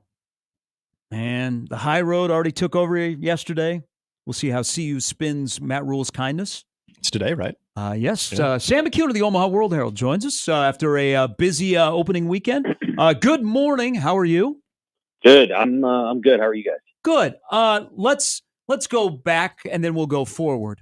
Was Saturday's performance, opening game, some new parts being mixed in, better than you thought it would be, or you saw what you expected? I thought the passing game was even a little better than I thought it would be. I thought they did a nice job of throwing it deep, but also throwing it short. A couple of short passes didn't work out. The throws to Thomas Fedoni, I think he needs to be more of a downfield threat than across the field threat. I think Carter Nelson can do that stuff though. So I was impressed, I think, with the passing offense. I did actually think UTEP would score a little bit more. And so I thought Nebraska's defense played well. And I think UTEP kind of screwed around, too. I mean, I don't know exactly what all they were trying to accomplish with some of their plays, but they didn't take a ton of deep shots. They wanted to, work on the long mesh. They obviously have things they want to get better at that's gonna affect their season as it goes on. So I didn't think they were necessarily tuned up exactly the way they wanted to be, and they look like kind of a 2-10 team to me. But yeah, I thought the offense looked pretty good. Got to get better in the red zone a little bit, but looked pretty good. And the defense had a fine game. So I thought Nebraska was even a little bit better than I anticipated. And Sam, I think going into it, a lot of people, and we were talking about this for a couple of days last week, of the tempo that you would get from UTEP and how Nebraska would react. And it was a second drive where they gashed them pretty good. In a way, I'm thinking about this, if you're Nebraska, maybe a good thing, because this is what Colorado does too, is they tempo very well. To see what they were able to do successfully. Obviously, you've got much better personnel on the Colorado side than the UTEP side, but being able to see that, dissect that, and process that, can that be a blessing in disguise, especially the way that Nebraska's defense kept them out of the end zone from that point on? I think it can be a blessing in disguise. I think that Colorado's threat to Nebraska to some degree is Shedeur Sanders' willingness to throw the ball downfield and let his receivers go get it. And so there's going to be a number of circumstances during the game where it's going to be one-on-one receivers, and it's going to be, Travis Hunter against whomever, or Jimmy Horn against whoever, and Nebraska's defenders are going to have to defend. They're going to have to make plays. And last year at times they did, and at times they did not. And it just kind of depends on how much time Sanders gets, what kind of coverage combinations they bring. Is it going to be a 4-man pass rush? Is it going to be a lot of blitzes? So yeah, I think the tempo thing is fine. There were a couple plays in that game where it messed with them. I don't know that the touchdown was a tempo thing. I think it was just Malcolm Hartzog got beat on kind of a switch route, and he was beat. The play before that was a tempo thing. The run play that I think they got 18 on. So I think Nebraska will be fine. I think the tempo thing's going to be fine. It's going to be a beautiful night, so it's not going to be real hot. Probably be about 75 degrees and getting cooler as the game progresses. So I don't anticipate the heat being an issue. It's really going to be, can Nebraska's defensive backs cover Colorado's guys? And can Nebraska's defensive line get home without having to use 7 guys to do it? So if they can, of course, they bring 6, they'll get home. But Sanders is good. He'll beat them if they blitz all the time. So they've got to try to find a way to bring 4 and still make pressure. Yeah, great point about the DBs, because they're all going to be in for it. They're going to do a lot of running. I worry about the safeties not keeping things in front of them with Buford and Hartzog, because if I'm Colorado, I want those guys down the field 15, 20 yards having to cover somebody like that. There's plenty of time to get into that. But I want to go back to something about the game on Saturday. And I want you to give us the Sam McCune running back depth chart going into week 2, and you can't have an or. Who would be your 1 all the way through the 4?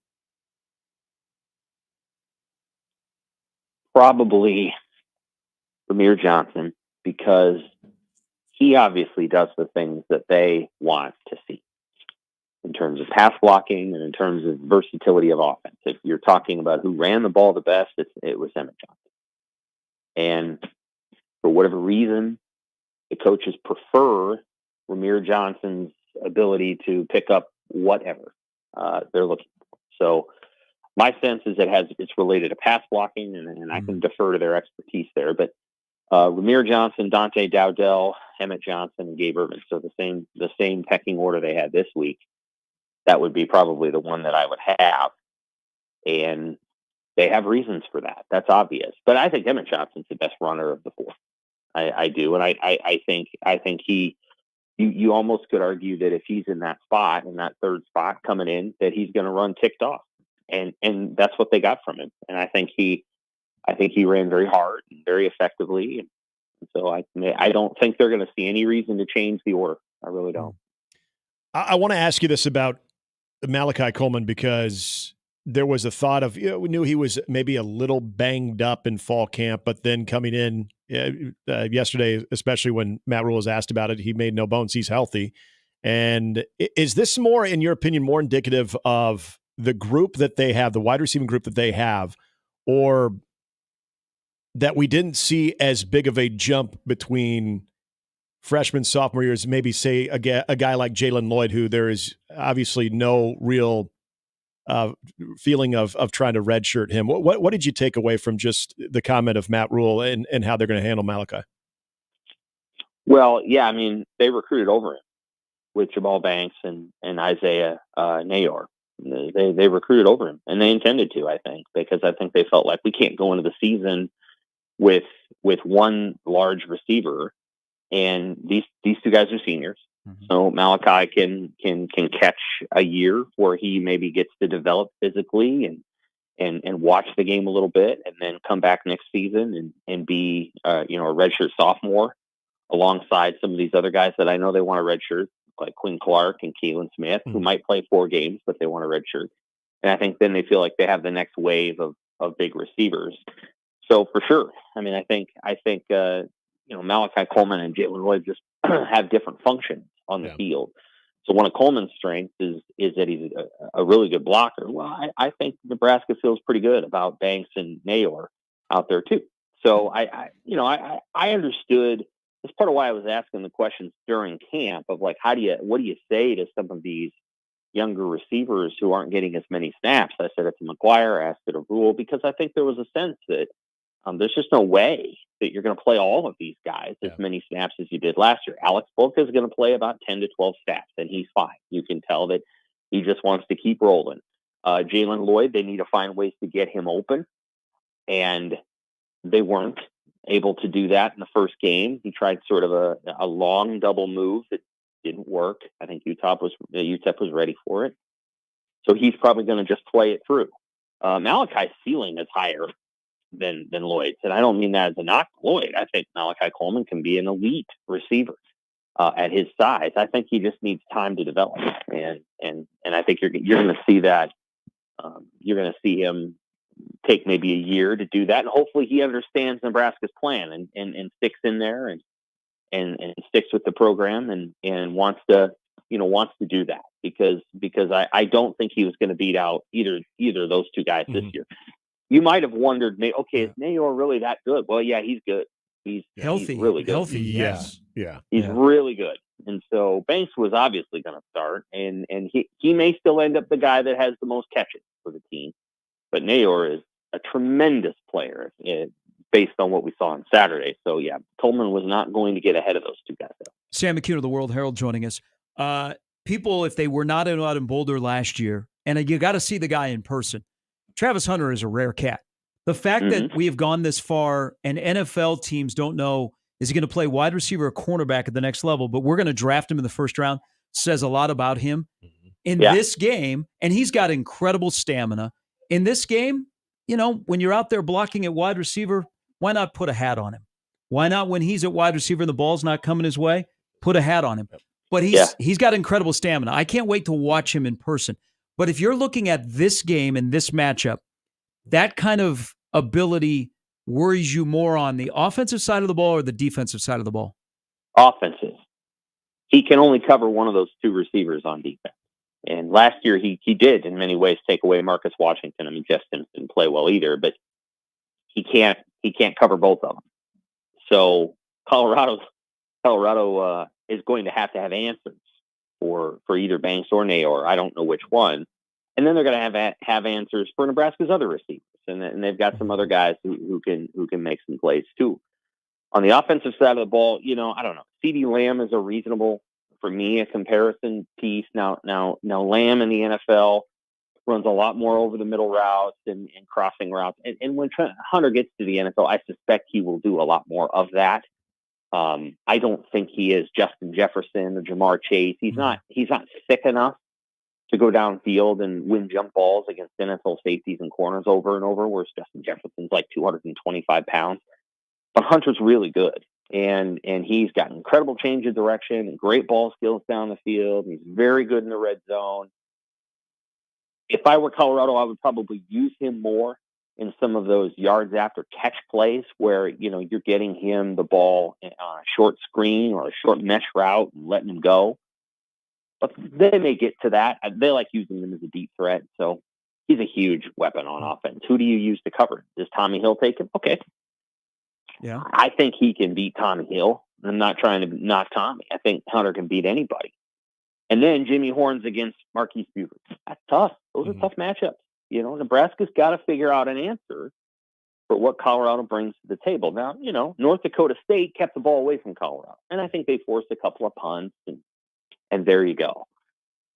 Does Nebraska want to play that way? Can they play that way? Can they tie one hand behind Dylan Raiola's back and hold the ball for 32 minutes or 37 minutes or whatever? Maybe that's what they choose to do, but I feel like there's going to be points scored on Saturday. Nebraska's going to have to find a way to get a couple of stops and slow those receivers down. Yeah, and Sam, I'm glad you mentioned that because of the matchup between Colorado's defense and Nebraska's offense of what to necessarily expect, but also what you take away from Dylan's performance, and then you factor in what you saw from Colorado against North Dakota State. Other than the obvious of looking at number 12 on Colorado and trying to, at times, maybe go that direction, where do you see the biggest challenge for Dylan? Is it going to be more of what Colorado presents, or again, a young quarterback, even as poised as he looked on Saturday? Is the environment itself and just the overall athlete that's on the field, is that going to be the biggest challenge for Dylan? Well, he seems to have a lot of poise and a lot of control. So, I think he will obviously feel a little different going into that game. Mm-hmm. I think we'll talk to him today. But at the same time, I don't know that I would describe him as somebody who's unusually susceptible to nerves or jitters. I think he'll manage that. I think probably what's going to end up happening during the game is Colorado's gonna try some junk with their defense, twists and stunts and some other things, and Nebraska's gonna try to run the ball, and there's gonna be some circumstances where they don't gain any yards, and it's gonna be 3rd and 8, 3rd and 9, and Dylan's probably gonna feel like, all right, got to go make a play. And what I think he needs to be able to do is trust the plays that are in front of him, and if it's not there, don't throw the ball. You've got to trust Nebraska's defense to get enough stops on Shedeur Sanders that you don't make the mistake. Yep. And I think that's going to be what's really important. Is you trust the defense to make their plays. Don't think you have to score every time. Certainly, Shedeur Sanders in his mind thinks he has to score every time. That's their mindset. True. Mm-hmm. And it is often true, but you can't fall into that too. You have the better defense. You have to trust that they're going to make plays against Sanders, or enough plays. Trust the crowd. I do think Nebraska wins this game. I think it's going to be a good game. I think Colorado's going to score points. I think Nebraska doesn't necessarily have a great secondary. We're going to find out more about it, and maybe it's better than I think it is. And we'll find out. But Colorado is the best test they're going to face until they go to Columbus in terms of facing a passing offense, for sure. So I get why Rule yesterday, because this is a marathon. It's not a sprint. They're going to play 12 football games. He likes where they're at. You tweeted out exactly. He didn't take the bait yesterday, whether it be about Dion or this being a measuring stick game. But we don't have to coach. We don't have to have coach speak. In your opinion, Sam, where this program is kind of headed, It's at home. It's at night. They're a favorite in a coin flip game. Is this in week 2 for where the program is right now, not on the season, a measuring stick game in your opinion? It is. It is a measuring stick game because they have the home field advantage. They have a better offense. This is a game that Nebraska needs to endeavor to win, right? Like this is one of those games where it's like, okay, you have all the components that you could want. Colorado's not better than Nebraska. They're not. And so like you got to find a way to go win that game. I kind of compare it to, 2016 Oregon or some other games that they've had. The one thing about it is that just in theory, if Nebraska lost the game and they lost, let's say 35-31 and Sanders just played great and Hunter made one of those plays at the end of the game and everybody's like, oh my God, Nebraska could win its next 5 games irrespective of what happens on Saturday night because they're not going to face a team like Colorado. Mm-hmm. And so that's the thing. Like it's a measuring stick game because Nebraska really should win the game. On the flip side of the coin, you're not going to watch that game and go, well, boy, they're going to face 3 more teams just like it with more quarterbacks. You're really not going to face this quarterback and these receivers. I know Purdue's not bad, but I just don't see that happening. So, Nebraska can not only play its very best this weekend, but they can also put this game in a vacuum. It's not what you call a, microcosm game. Illinois is a microcosm game. Nebraska should beat Illinois. Illinois is going to run the ball. They're going to play physical defense. Nebraska is going to see 6 other teams that play like Illinois. And so, like, if they lose to Illinois, you're kind of, that's concerning because they're going to play Wisconsin and Iowa.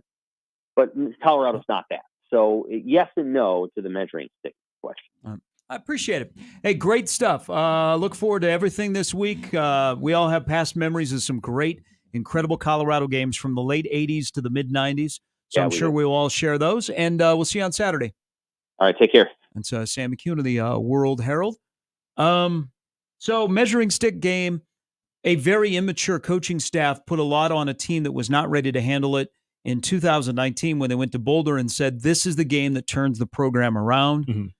They didn't back it up with actions during the course of that game, but they were not ready as a staff or a team to handle a coach internally saying, this is the game. Yeah. This team is a little bit more mature. Measuring stick game, whatever you want to use for it, you have a better roster. You are at home. You are playing at night. You are a favorite in this game, a slight favorite. Mm-hmm. But truly, this is a coin flip game, in my opinion. You are already doing a good job in winning the games that you will win. You do. That you should win. You did last year. Yeah. For the most part. Not all of them, but for the most part. Now you get to the next phase of coin flip games. If you think that a Colorado and a Wisconsin is a coin flip game, you better go 1-1 or 2-0 to say we're heading the right direction. Right. So that's where the measuring stick is. It's a coin flip game. You're at home, better roster. There's a lot of advantages in your back pocket. Can you take advantage of those opportunities, which have eluded Nebraska in the past? Right. And I think that there's different dynamics at work here when it comes to how we want to look at this game on Saturday and I'm already seeing this in the stream is this is a must win. This is a must win. I would challenge anybody who says that. And this isn't me trying to all of a sudden give Nebraska a safety net or a backstop, because I agree with everything that Sam said. From a roster standpoint, overall coaching staff, that you should win this game. At home, the environment is perfect for that setting for Nebraska to get through here. But if it doesn't go well, and sure, context is going to be a big part of that, of if it doesn't go well, what broke down. But we talked about how the feelings of everybody was on Saturday. You had some validation with what you see at quarterback. You had some validation of what you hope the defense will look like in its attempt to make it, take a step forward in creating 2 turnovers. There were things in special teams that looked okay. I said on Saturday after the Big Red Rover action, Ja'Cory Barnes is going to house one. He will. He's going to house one. The dude doesn't get broken first. Well, he's an itty bitty guy. He's a little speedster. But yes, I'm with you. But he gives you that vibe. There is definitely. So there's a lot of excitement. The must-win part of it for me is, imagine if by 11 o'clock Saturday night, Nebraska even wins it 35-34. 2-0, feeling like you got Colorado, regardless of what the margin of victory was. We talked about it, being 2-0 for the first time since 2016, but also being able to get that game that you talked about. It's more of what I think the fans externally feel, because I don't really think internally that, and this is something that we even saw last year, that this team typically responds well when either they lost or they had a sloppy performance, that they typically respond okay. So I don't worry about this group going forward internally as much as, not that I'm worried about the external part of it, but I think this game from the must-win standpoint is for the fans. Is for, I want to continue to have validation for what I think this season could be. Anything that could derail what I saw for 4 quarters last week, maybe a little bit of that doubt starts to creep in my mind a little bit. So I think that's where the must-win part of it comes from, is more from the external as opposed to the internal.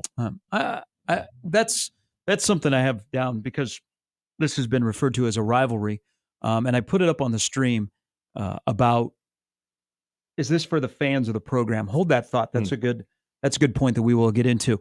I want to make a mention of Malachi Coleman. And then we also have to address midfield prayer gate 1 year later. It's Mornings with Sharp and Handley. Brian Christopherson coming up a little bit later. Andy Kendi as well on 1620 The Zone.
All right, as it becomes hoodie weather, like hoodie and shorts, what a great combo. It is. It's the best. That is like the Nebraska wardrobe. Feel a little cool breeze on the legs, but you're covered up top. Oh, yeah. There's nothing better than a good hoodie, too. But this also starts the time of the year where we make the transition. Days are getting shorter. It's true. It's darker in the morning. Mm-hmm. That the discussion about started to depress me, by the way. Chili and cinnamon rolls. Yep. When is it too early to start making chili? Can I just go to bat for this? I'm neither pro or against. I know that we are labeled around here as we love our chili and cinnamon rolls. But I'm telling you, I'm going to come at you if you say that we put our cinnamon rolls in the chili. That's just not knowing. That's not how we do it. No. Okay, we don't do that around here. Not in, next to. Not in, next to. Thank you. I just had to get that out there because people are like, oh, the Nebraskans, now they can have their cinnamon rolls in the chili. Dipped in the chili. Yeah, it's a side cart is what it is. It's a side cart. Okay. And that's not how it works. Nope. You know what also has not worked around here? Would you like a little nugget? Would you like a little chicken nugget? Give me a chicken nugget. Chicken nuggets, by the way, are Doesn't about the matter only when. thing that have not gone up in price. The 20-piece still holding steady? Ooh. That's good. Banger. Saturday night when Nebraska takes the field against Colorado, they will be 1-0. Do you know that it has been or will be on Saturday night 2,920 days since Nebraska last took the field at Memorial Stadium and they were 1-0. You have to go back to week 2 of the 16 season when they got ready to play Wyoming. Mm-hmm. They haven't played at home with a 1-0 record at home since 2016, week 2, which they won that game. And that's what I hope Saturday was a step in the right direction of being able to look at those that history. It's the streak breaker. Yeah, and just be like, this is Notre a Dame season about breaking them. Notre Dame had Stonebreaker. I watched Catholics vs. Convicts over the weekend. That is such a good one. This is the streak breaker season. I feel confident that is the case, but it's depressing nonetheless when you think back at the first time that Nebraska started off 2-0. You know that Saturday was also the first day that since 2016 that Nebraska and Iowa both scored 40 or more on the same day? It's not surprising, actually. That's really not surprising. Hey, did you see the halftime of that game too? Oh. Yeah, it was 6-0. Yeah. In my Live, Laugh, and Punt t-shirt. People wanted to buy it off of me. I was thinking, you got to be kidding me. And then, good for them. They did look different. Yes, good they adjustments did. at halftime. Yes, they did. All right, 2 more hours to go. We are at halftime of a Tuesday of Colorado week. If you've been hit by a piss bomb, if you saw Boyd Epley streak into the stands to fight a CU fan in 2001, this is your time to represent. Your hood antenna was bent, broken. Heard that one too. If you got all excited back in the 90s to go watch Nebraska and Colorado play in Boulder because you got to see Ralphie run on the field, and there was one game against Nebraska in 95 he couldn't run on the field because he was in heat, and this week is for you. And when T.O. stared him down and said, out. How many times will you see that? I've already seen that image like 3 times between Saturday and today. You think Clinton Childs would have beat up Ralphie? Yes. Like, would Clinton... He would have worked the body. Just one punch and knock out a Buffalo? Probably could have just wrestled him down in submission. Because actually in that game, it was actually just one play that knocked out the Buffaloes and the game was over. The very first play of the game. Now remember, also there's an overtime victory. This will work. Nebraska escaped in 99 there. Mm-hmm. What I remember about that, because I was on the broadcast. Was that Drew Hessler? Who was the quarterback? Was that Hessler? I remember. God, Nebraska blew a fourth quarter lead. Yeah, Colorado came back, then Nebraska won it. Yeah. Not a surprise. The quarterback for Nebraska on Saturday, his dad in that game after Nebraska won, took off his helmet, went down to the student section, and basically challenged the entire CU student section to come on the field. That story needs to be told this weekend as well.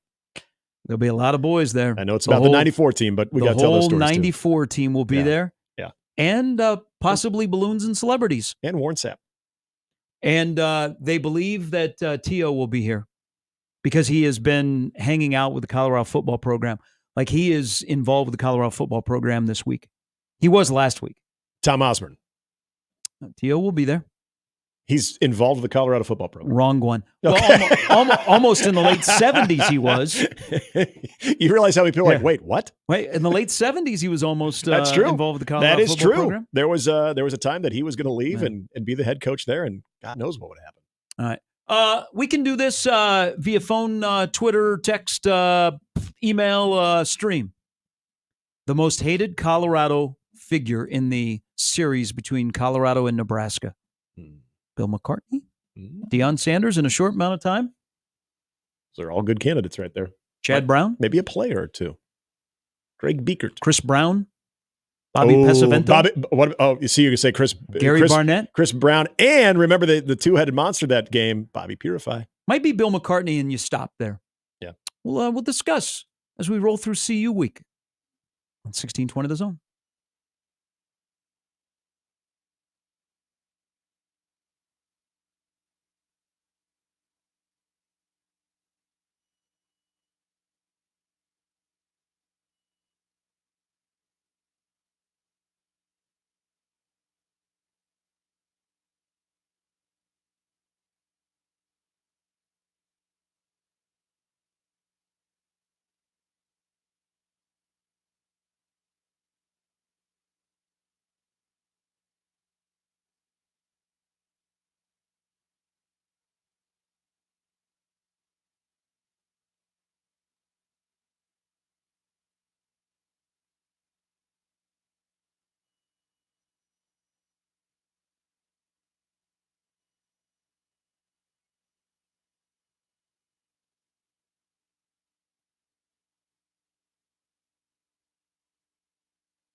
Halftime brought to you by Omaha Whiskey Fest 2024, largest celebration of whiskey in the region. We'll have Whiskey Wednesday, and your chance to win passes tomorrow for a Whiskey Wednesday. But again, coming your way September 28th, downtown Omaha, where you will also have Big Red overreaction after the Purdue game as well.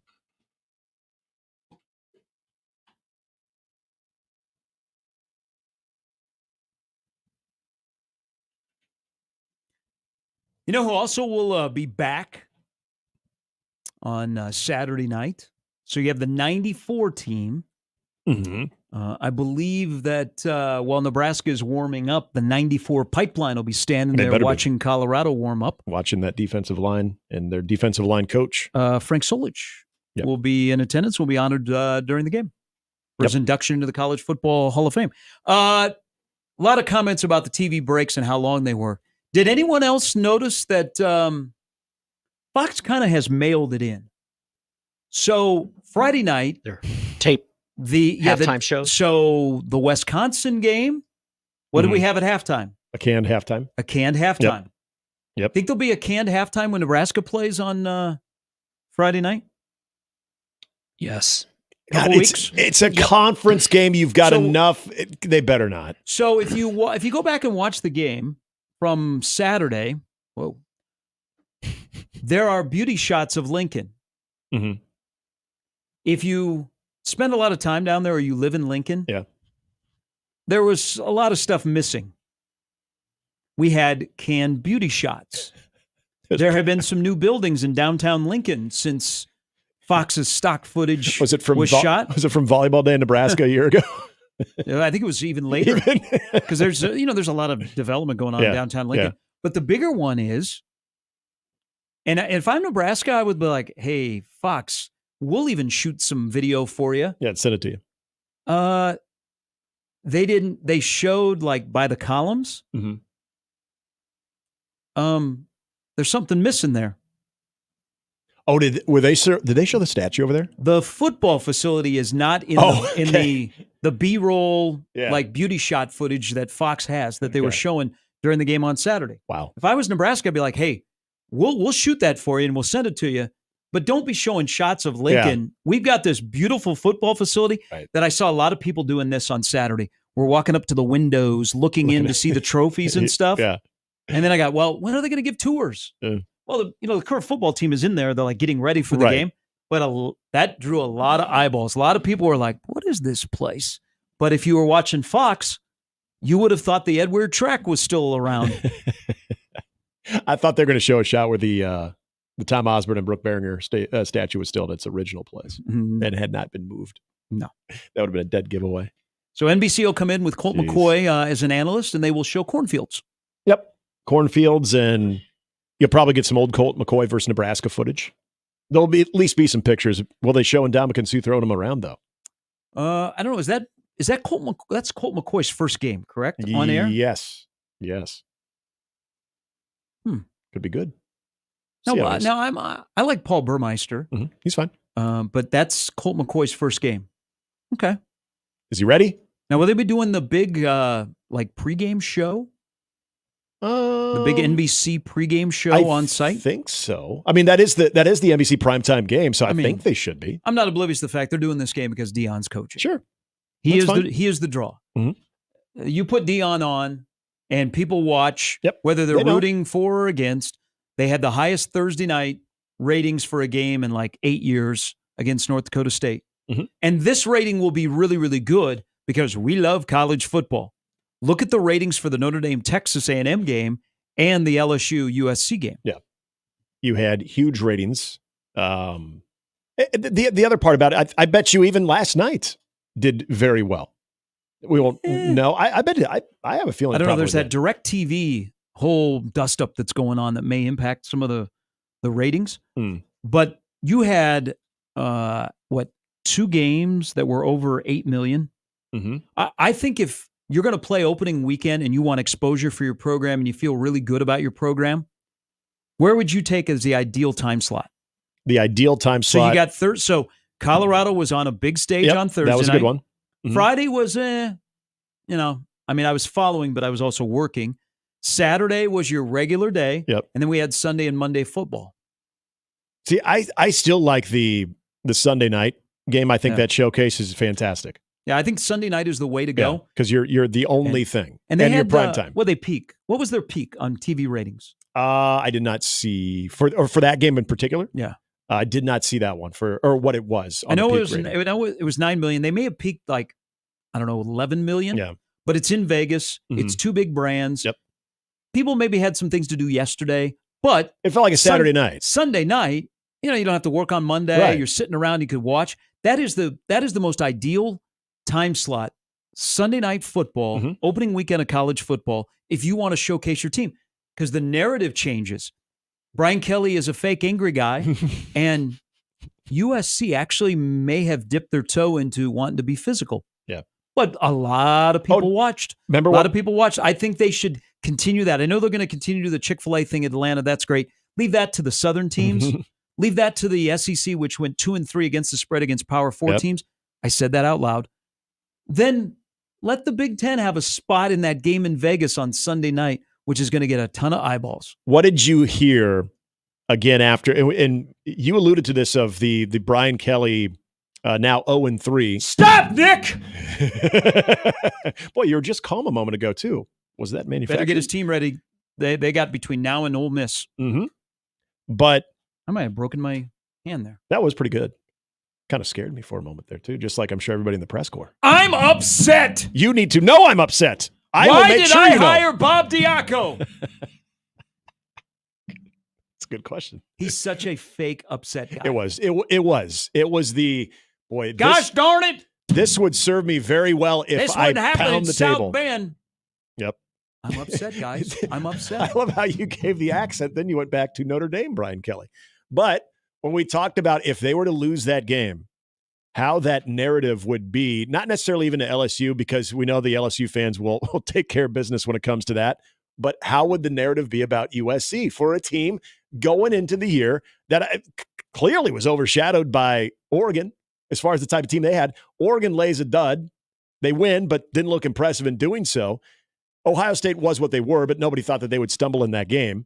USC, all of a sudden, in a matter of minutes after that game, is being talked about as, are they the second best team in the Big Ten? After one performance, you knew if you win on that stage, and again, that stage is a big part of it, how that could change a little bit of the conversation with USC and Lincoln Riley in a very important year for them. They were more physical than I remember.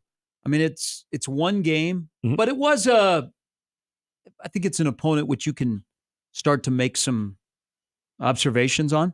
Their run defense, which the three of us could have probably toted it for 100 against them, was better.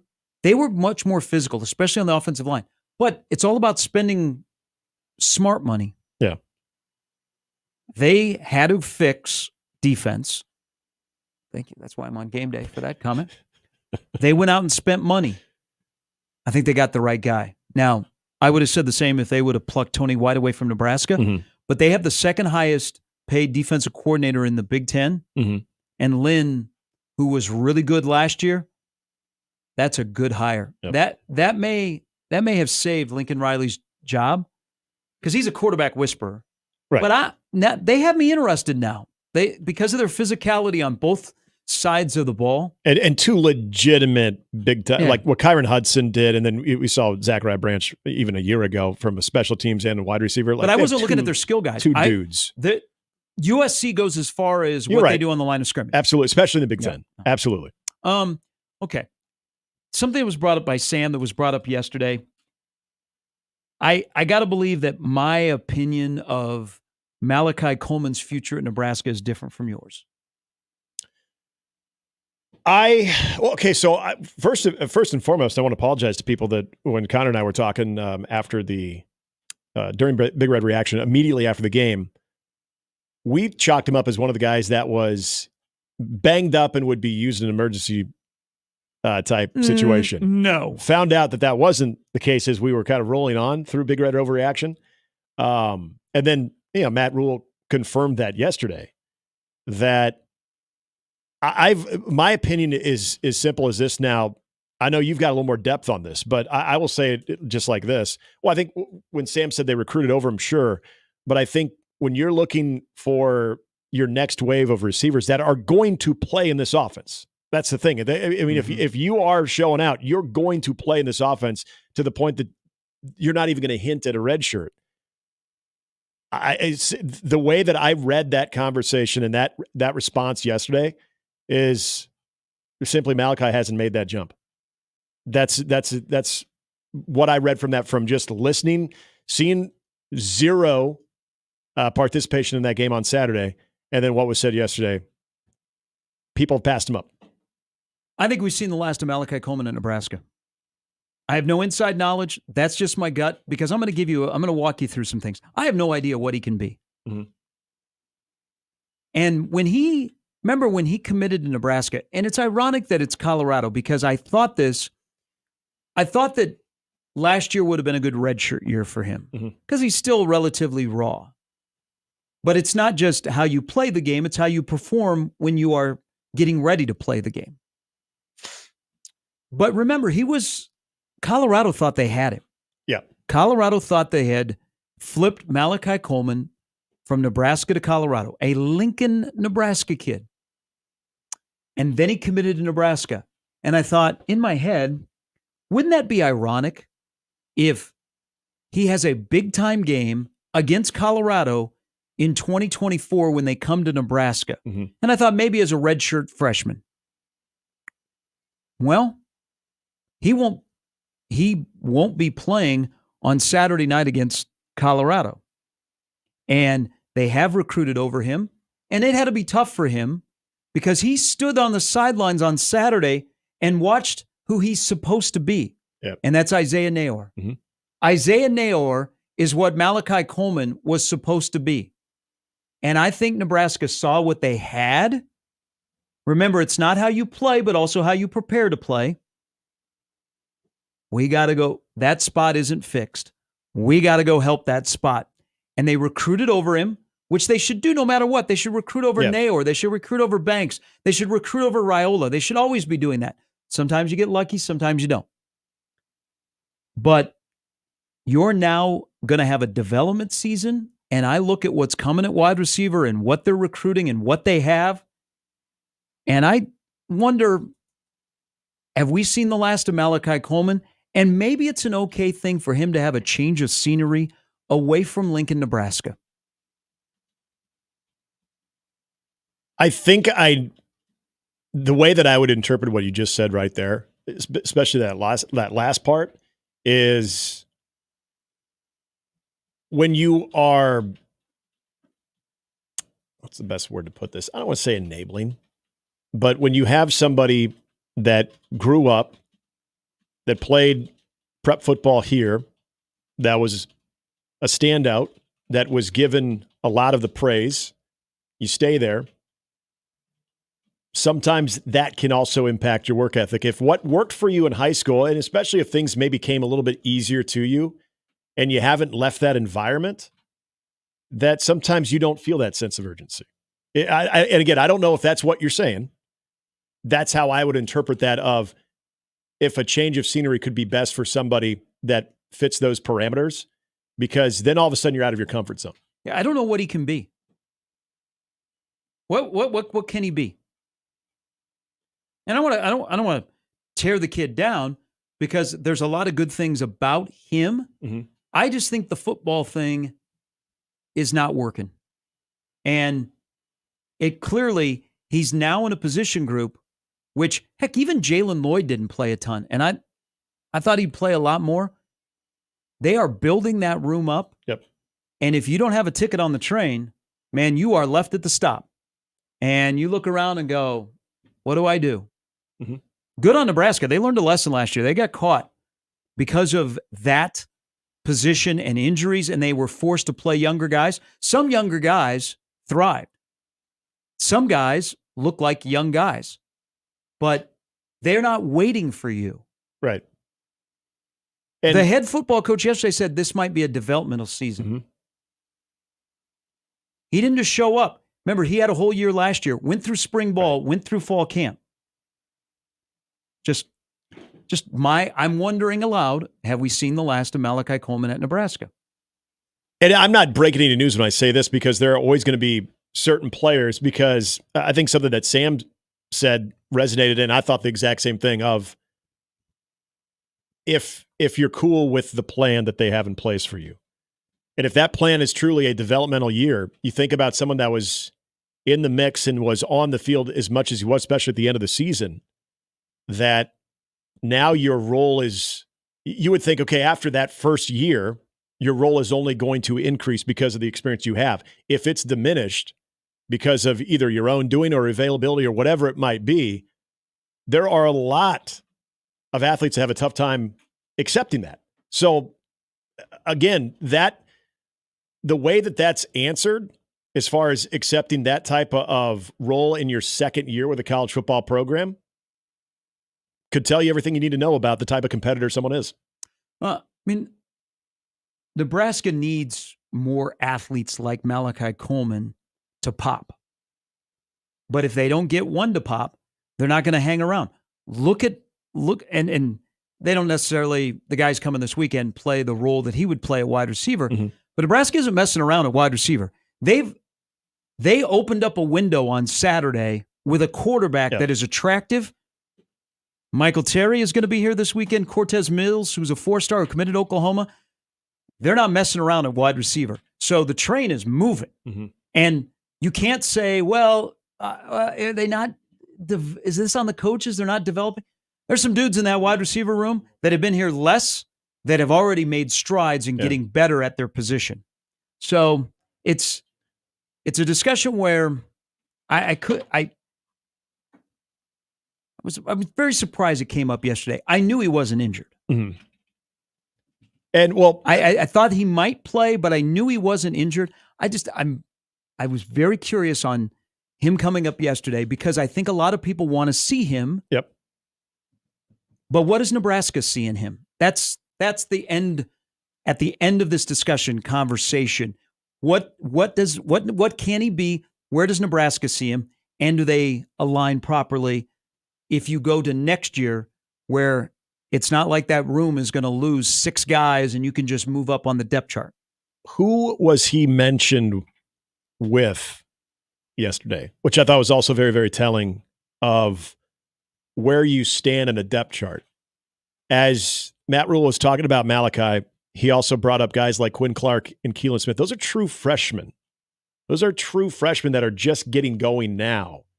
And you would think in your true freshman year, they have the experience that you had, you wouldn't be talked about unless those are just phenomenal, going to be there from day number one, going to play a lot of snaps, which that's not the path right now. I mean, Keelan Smith and Quinn Clark, very excited about what they can do in the future. But when you're a sophomore, you've had that type of experience the year before, and you're mentioned in the same boat because those are guys that you're looking on playing the red shirt. That says a lot to me. I've listened to what Garrett McGuire has said. For a guy that is ultra positive, was always talking about we're waiting. Yeah, we just need him to do this. We're waiting for this to happen. There's a lot of that narrative around when he brings up Malachi Coleman. This happened early in the fall. If you listen to, again, the most positive dude on that coaching staff. Well, I'm going to go a step further. I'd like to hear his position group teammates. Did they ever bring him up? No.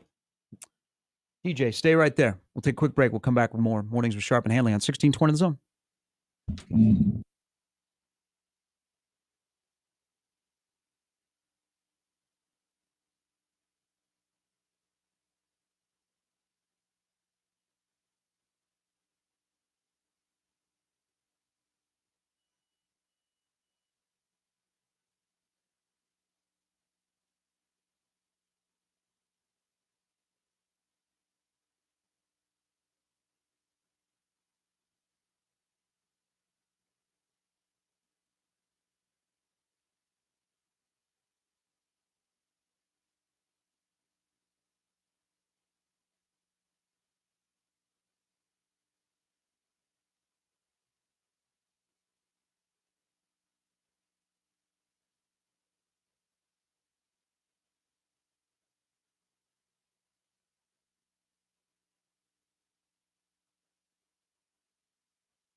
All right, welcome back in on a Tuesday of Colorado week. Deion Sanders has his weekly press conference today. Sean Keeler may be there.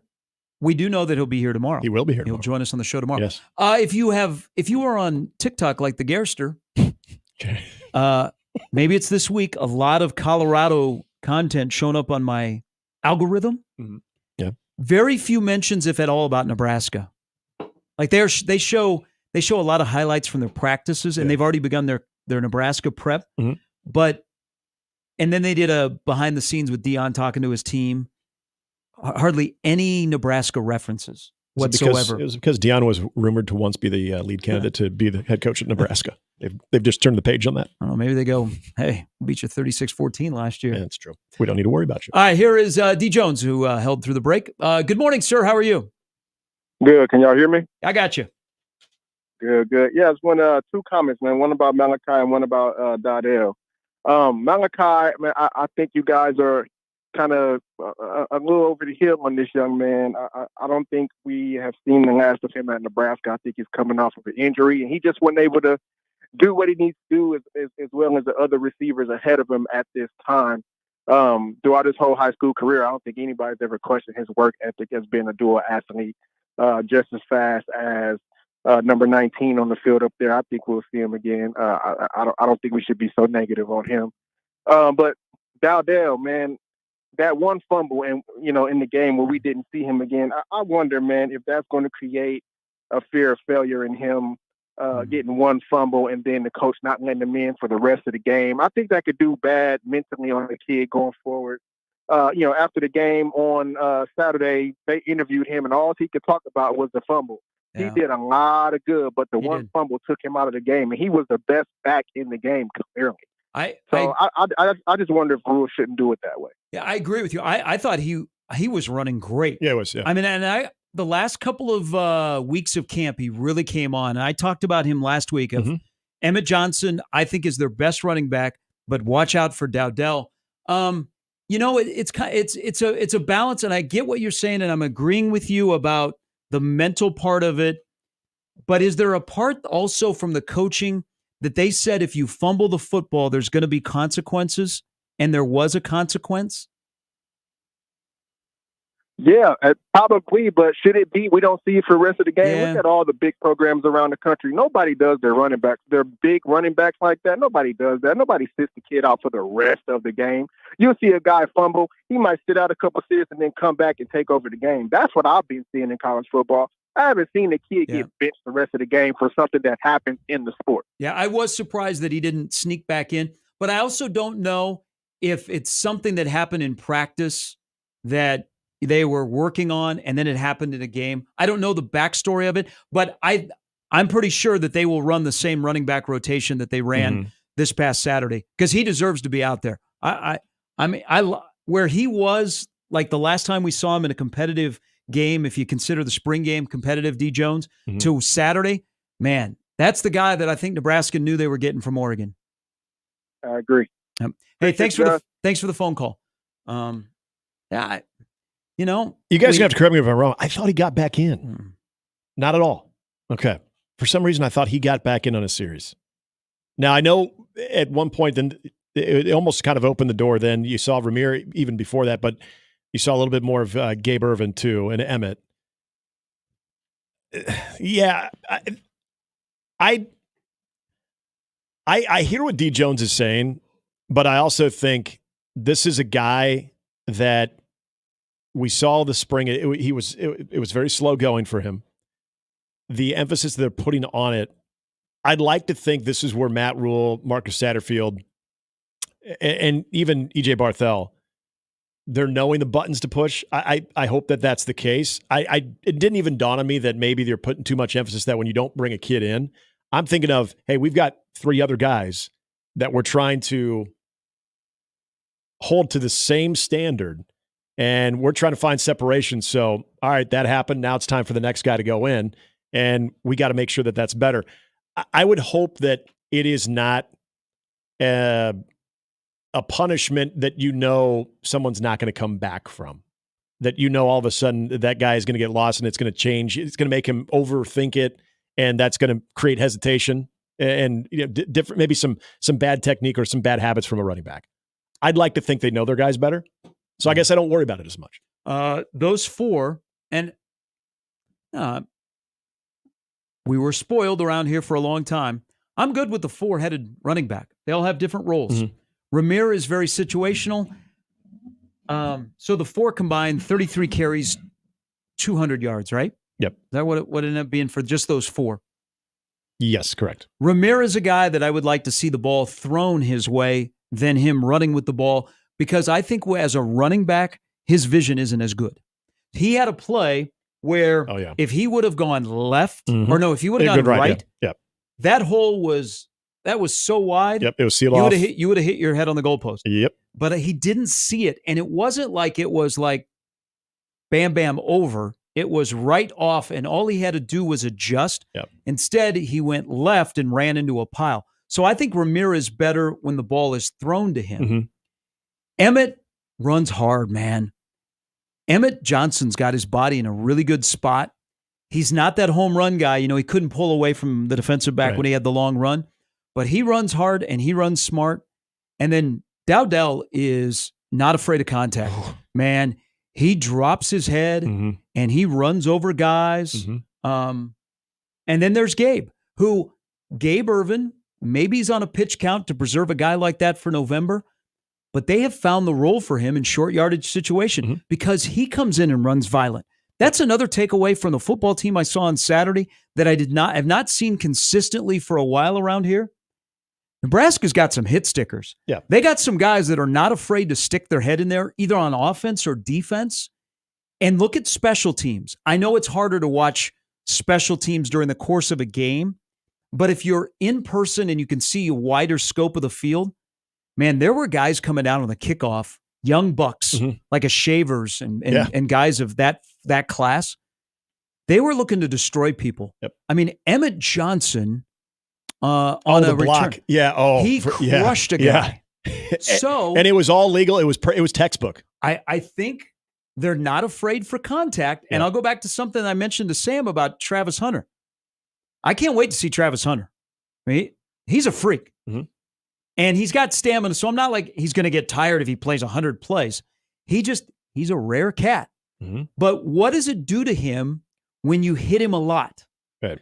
You can seal him on a block, and Nebraska likes to block on the edges on both sides of the ball. And Nebraska might finally have a team that when they say, we're going to be physical and we're going to hit, actually might have a team that backs it up. If I saw the glimpse that I saw on Saturday. Yeah, and there was the swing pass this was early, and I think this was in that first drive. They got Fedoni out in the flat, and you had both Banks and Naor whiff on blocks, and kind of embarrassingly from what the standard that they're holding.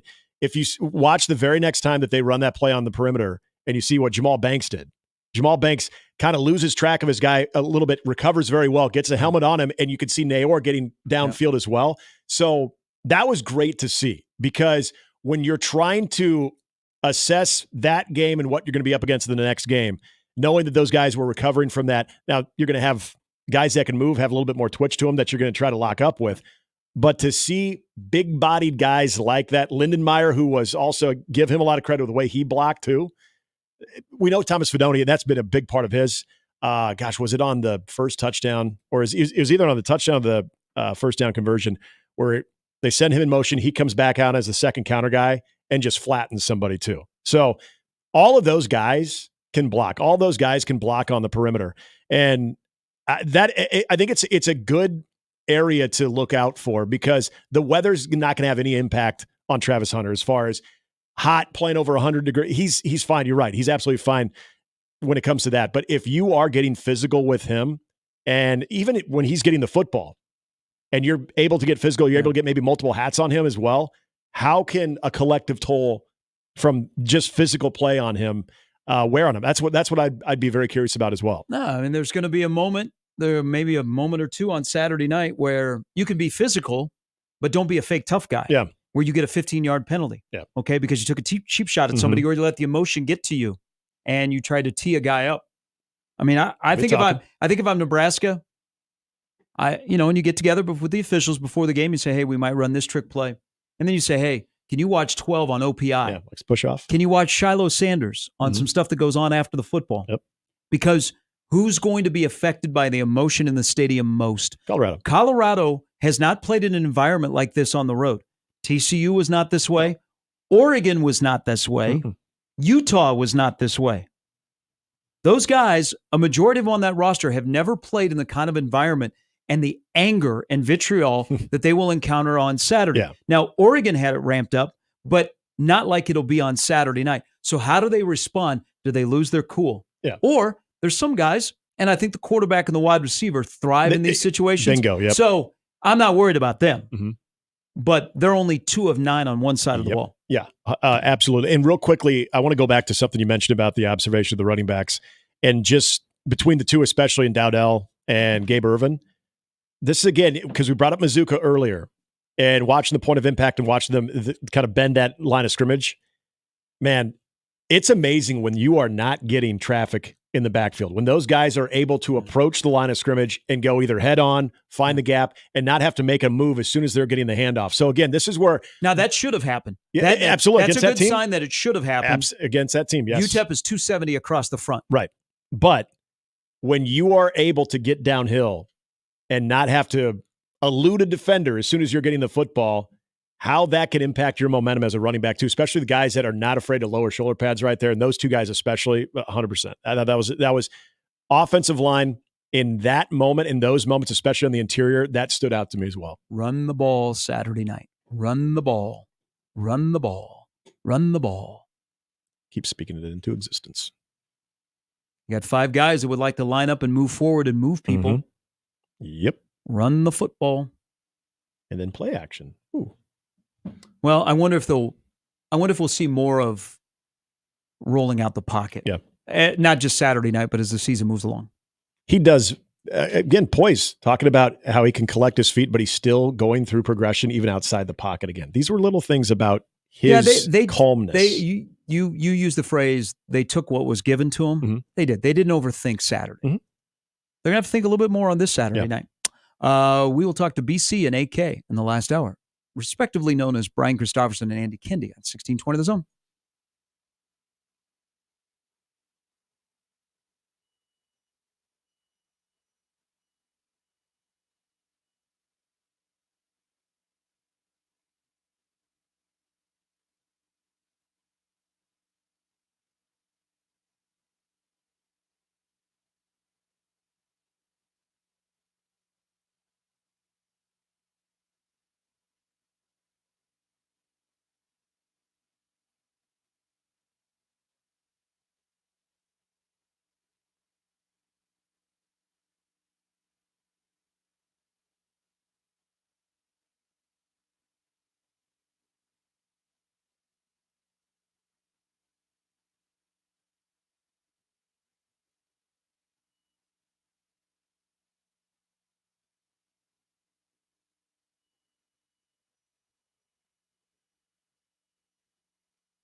You guys know any friends that, maybe they graduated from college, dropped out of college, they had to move back home? Oh, yeah. Save a little money before they find their job or find their life? Many of them. And they have to move either back into their old bedroom or the old bedroom has been converted into something else. But there's space in the basement. But they have to move into the basement? Yep.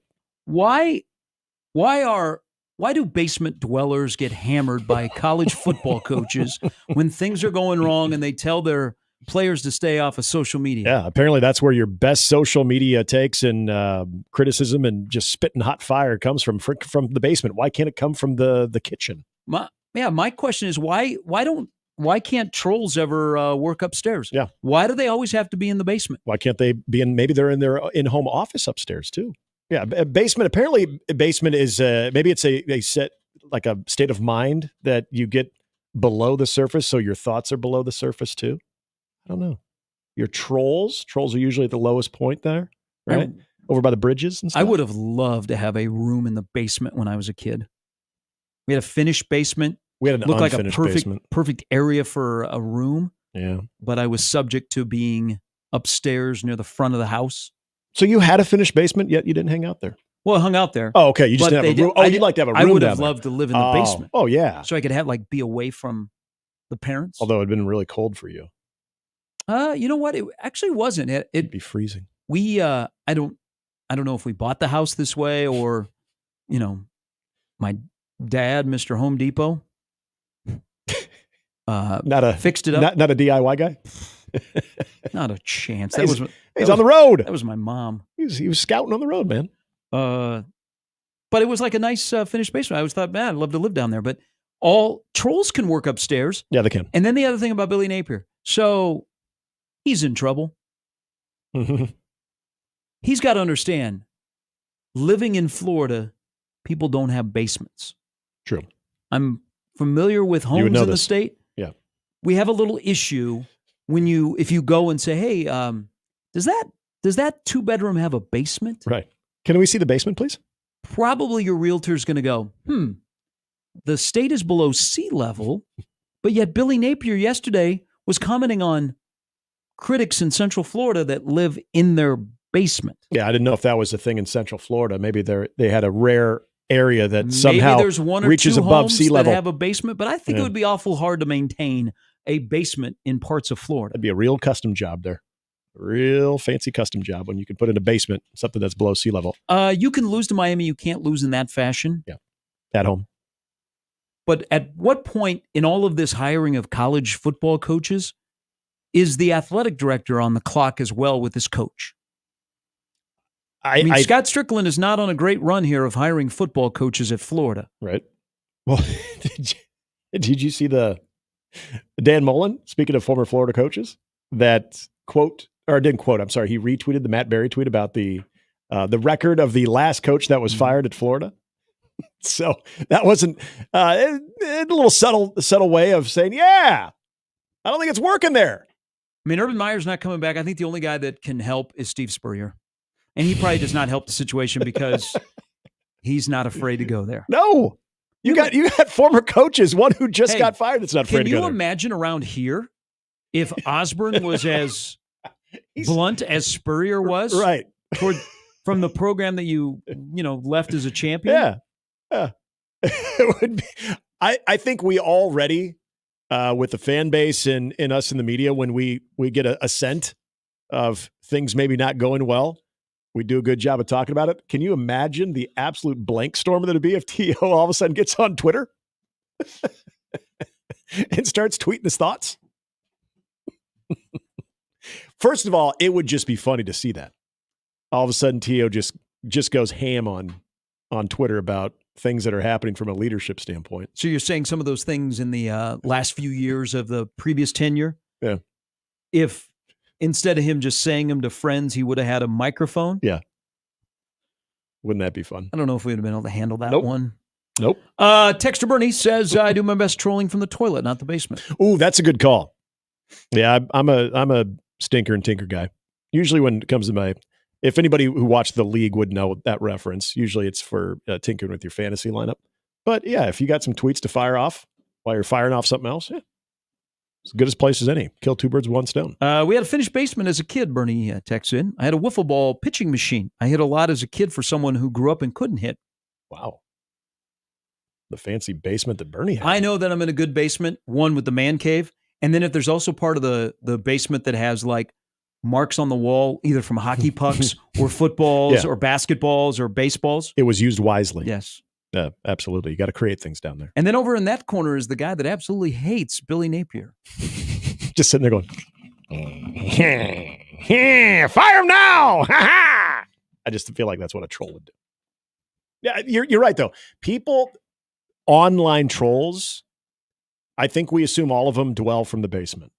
And if they don't, then they make sure they go downstairs to fire off all their mean tweets in the basement. Because apparently that creates a little bit more angst towards your tweets when you're doing it from the basement as opposed to the living room.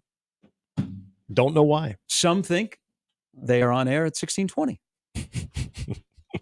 Brian Christopherson will join us coming up next on 1620 The Zone.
Clint, before we get to Brian Christopherson, Clint just texted.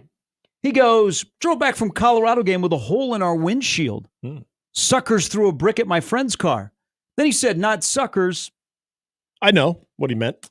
1995. He said, F them. It sucked driving back. If you went out to Boulder in 19, you actually were treated, this was my experience, treated fairly well.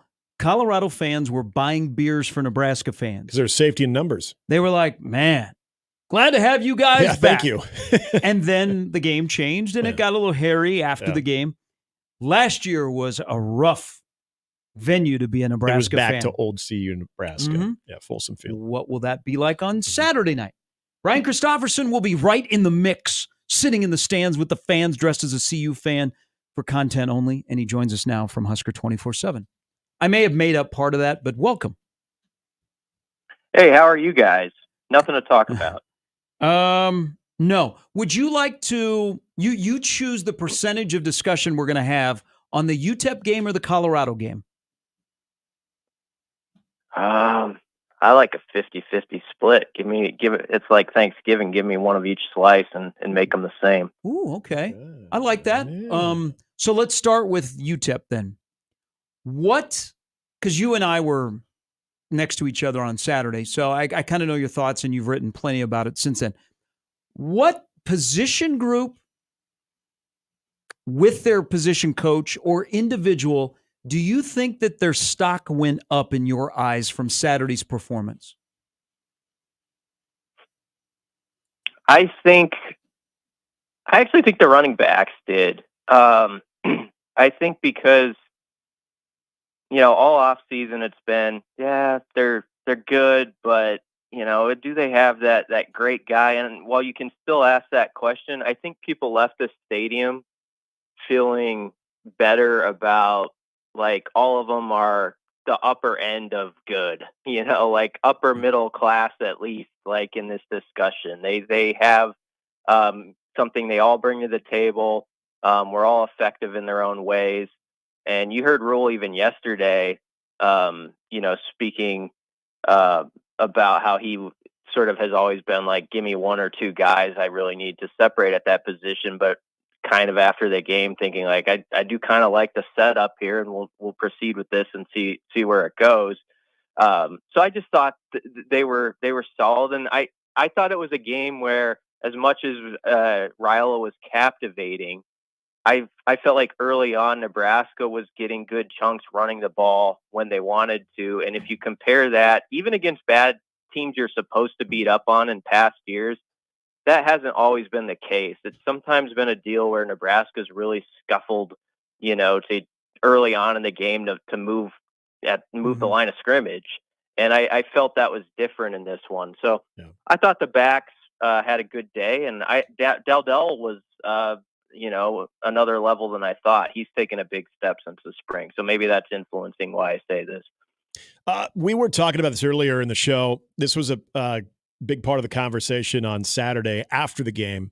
And that was the third and fourth quarter, where you're seeing guys that are coming in, whether we're talking about second teamers, even third teamers, and the level of compete was pretty noticeable. Now, I know, BC, you got to go back to that Northwestern game of 2021 when you could say, boy, a lot of guys got some playing time because it was an all-out blowout that you felt good about. And yet I don't know how much we even paid attention to the overall compete in that one, because Northwestern had already waved the white flag. But was that part of the story, in your opinion, of just when guys were coming in, you didn't notice much difference as far as the way that they were doing their assignments?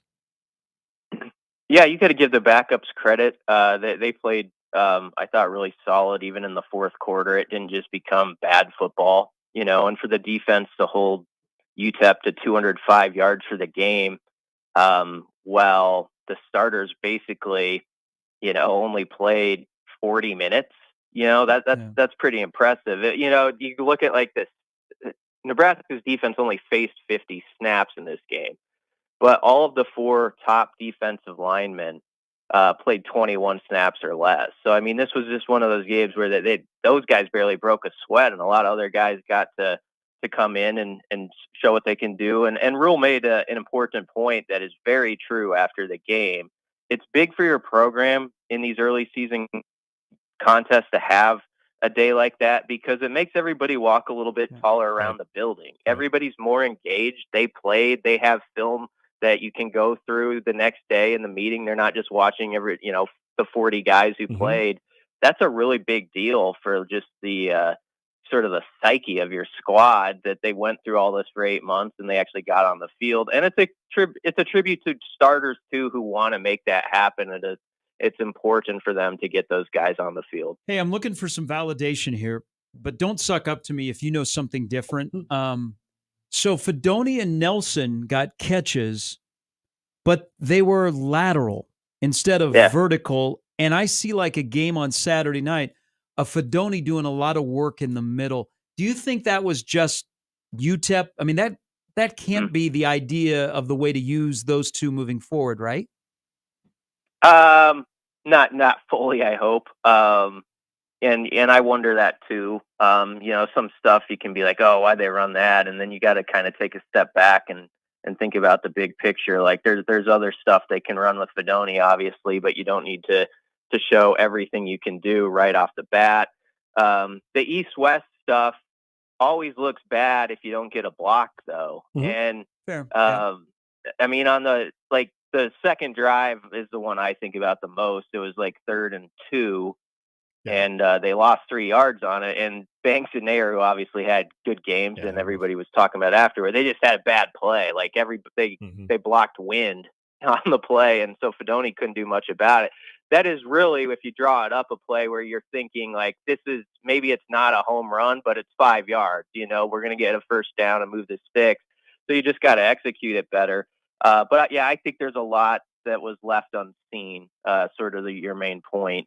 And I did think, though, when Carter Nelson caught that pass and turned the corner inside the 15 on that one play, you could just feel like the bounce in the stadium, like, oh, that's nice. You got to sometimes step back and really respect, like, this is a true freshman in his first game. It's not really just supposed to look like that the first time you touch the ball. And he just looked right at home. And I know the game was decided and all that, but you see what can be even in a glimpse like that. BC, it's hard not to notice the type of game, just impact from the snap of the football Ty Robinson has and what he can have in this game coming up. Because I think about what Nebraska was able to do early against Colorado and getting to Shedeur Sanders. Has he gotten better? I understand you got to consider the opponent in this, but just his overall size, the way he's using it and the way that he was impacting off the snap, man, that was impressive to watch. Ty was not healthy for most of last year. A big deal wasn't made about it. He didn't make a big thing of it.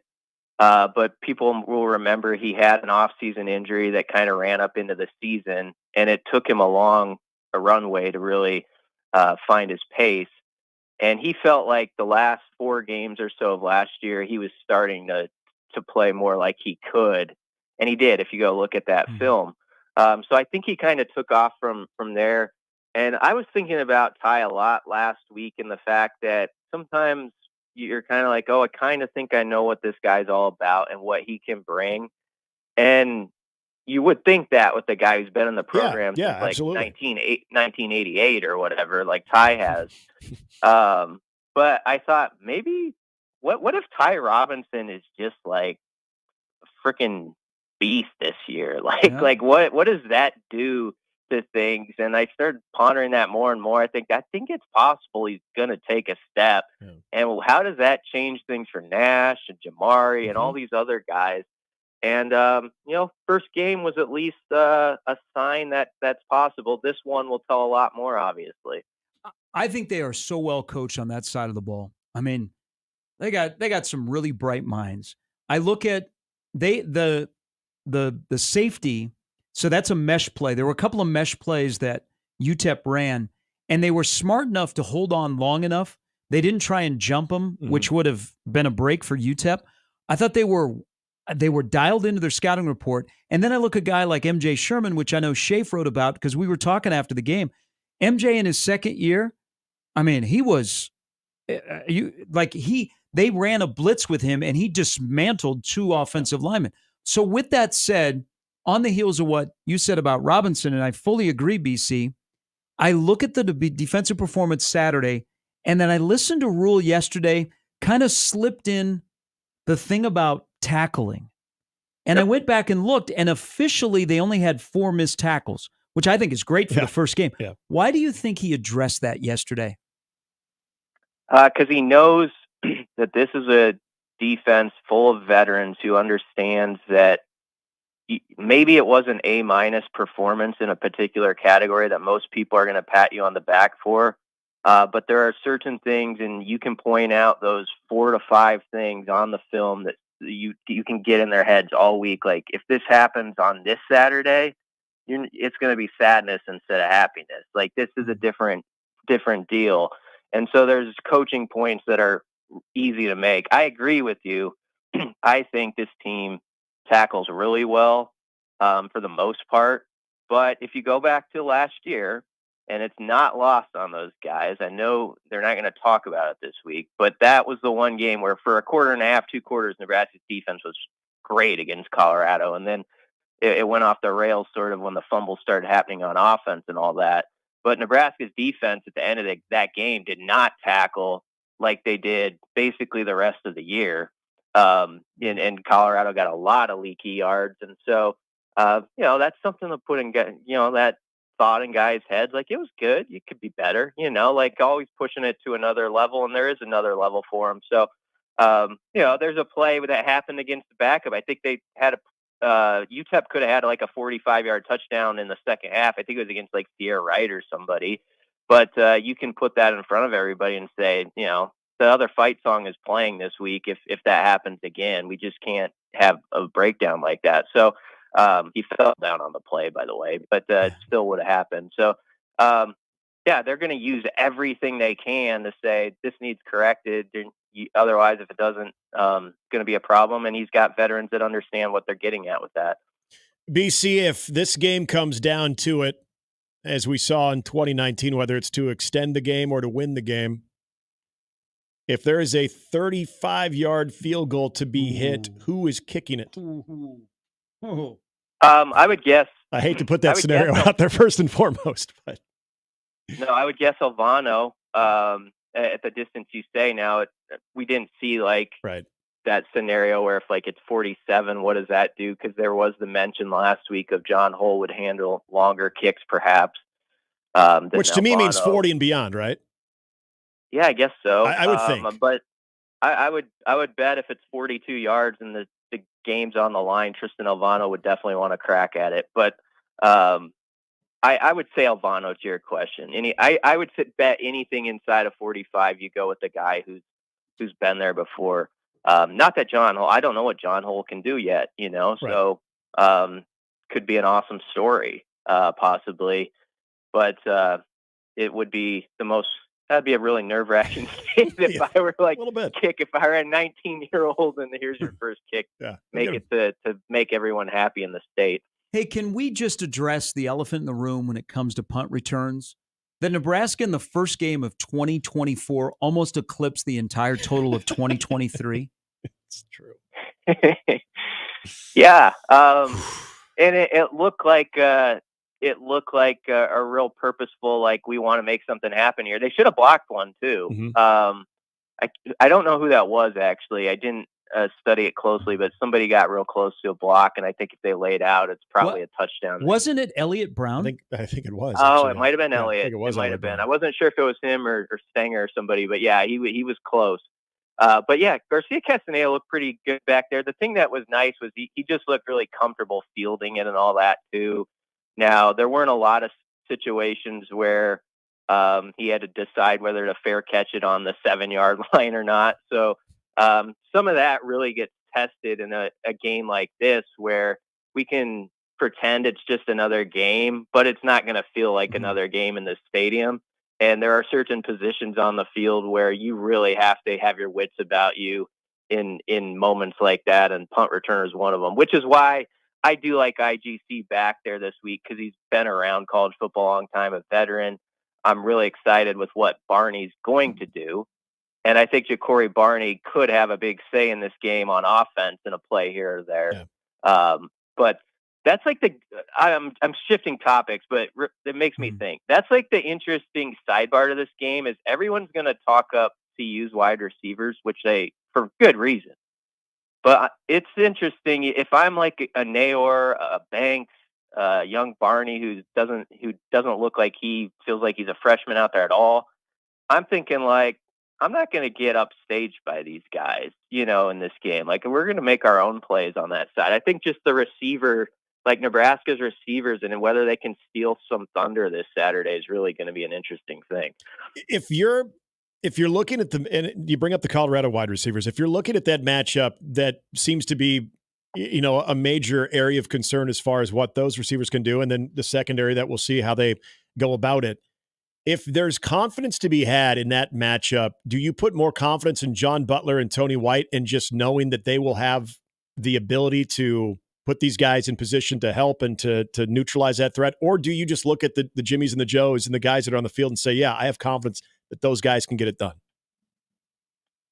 I think this is a game where you have to have the Jimmies and Joes. As much as the scheme and all that can matter, you still have to have dudes who can hold up for a few seconds covering a Travis Hunter or Jimmy Horn, like it's a big question too. Like I love the veteran guys Nebraska has in that secondary, but Marquise Buford's at sort of a different spot than we've known him. So we can't just pretend like we know what he's all about as a cornerback, right? Like, so this is the type of game where you see that. We loved what Tommy Hill did the last month of last season and that he has the highest player rating in the video game and all that. But this is the game where you go earn that. Like you show you can be like Cam Taylor-Britt.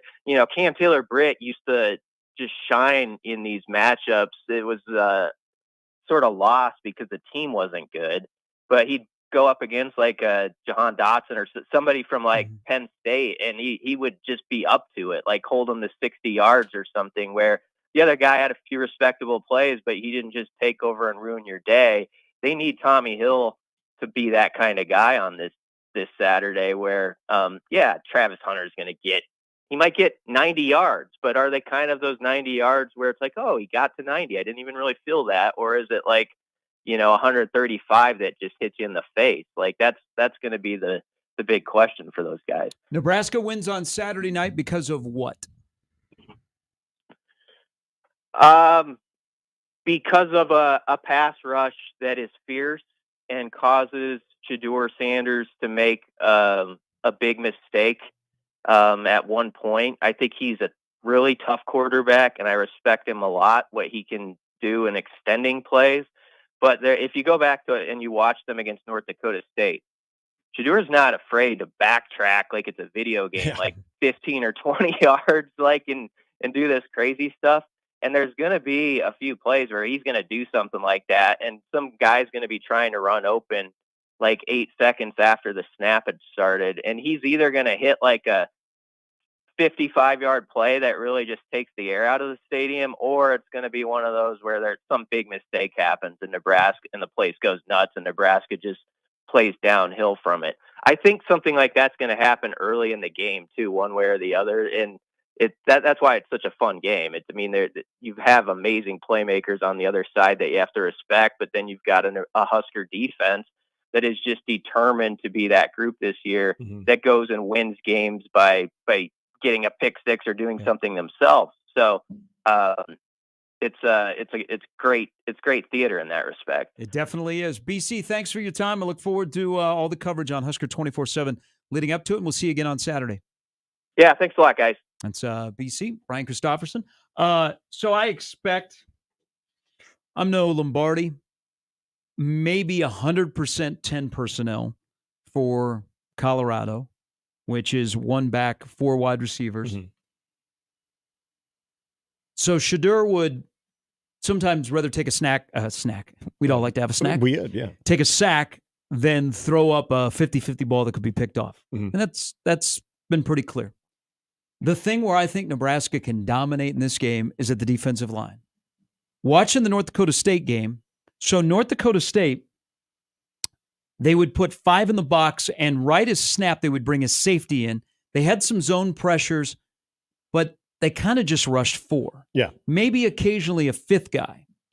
That offensive line, Seaton, the high school freshman, 5-star, he's going to be good. Mm-hmm. The other 4 struggled. I thought, like with movement, they weren't very mobile, and they really, really struggled in run blocking. I mean, they only carried the ball 16 times, and they essentially, when they couldn't run on 3rd and 4th down, they just gave up on the run game. Mm-hmm. How soon does Nebraska make them give up on the run game? Because they're going to get their yards through the air. But here's the thing. I think Nebraska's defensive line can just wreak all kinds of havoc, but how long will they give Sanders for those developing routes? Yeah. Like before he takes off, and then that's where I worry when he gets outside of the pocket, what happens to Nebraska? Because the linebackers and the DBs are still a question mark against a guy like Sanders. Mm-hmm. But that defensive line for Nebraska, they should eat like they're going to the Golden Corral, Pizza Ranch, and Shoney's back to back. And then to top it off, they go to the Old Country Buffet. But will Sanders hold the ball long enough and stay in the pocket long enough for them to get there and sack? Remember, they sacked him 7 times last year? Yep. And they got 8 in the game, but the 7 were against Sanders.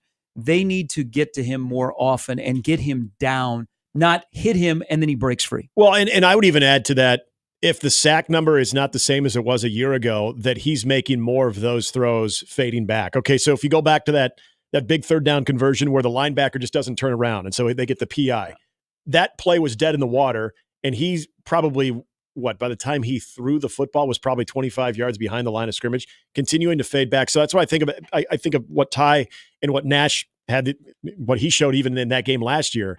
If they're getting that initial surge to where all of a sudden he's scrambling, but he's fading back as opposed to being able to just get around the corner, because this is the discipline part. You bring up the edges or you bring up the linebackers too. If they're staying in their lanes to where all he can do to avoid pressure is fading back, that's where I don't worry as much as the secondary, because those throws, even with the arm that he has, you're going to have a lot more air under it. And I put more confidence. That's why I asked about the whole John Butler, Tony White scheme, is having that help over top. When you're floating one in there, throwing off the back foot, North Dakota just had some really odd angles.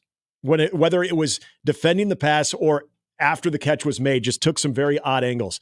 This is where I think the discipline from Nebraska's secondary, if they're getting Shedeur Sanders in those situations where he's fading back and having to throw off time and off his back foot, that's where I think you get those game-changing plays where you can get that pick, you can get those moments. But to your point about if he's still, you either want to say on platform or they're able to take care of the interior where he's able to step up in the pocket. That is not a great situation for Nebraska. That is not a situation that I feel very confident in. So that's why I think of the guys on the inside making that initial, even if they're not getting to him, getting at his feet to where all of a sudden now he's fading back and he has no area to attack either edge to extend it, but it's kind of zigzagging back and forth. I love that. That's where I think a secondary is, whether you have the better wide receivers or not, is going to be helped out big time there. I think the combo of Tony White, Rob Dvorak, and John Butler need to have a good week in preparation for this game. And then their position players need to play well. Nebraska needs to be really good at the 2nd and 3rd level. I think maybe even more so at the 2nd level on Saturday night. All right, 9:27, quick break. Andy Kendi is around the corner on 1620 The Zone.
So you made it out to Bennington, right? Bennington, yeah. Boy, they impressed. That's a big win over Waverly. Yeah. I was going to bring up, so I don't even know if I'm pronouncing the kid's name right, the quarterback.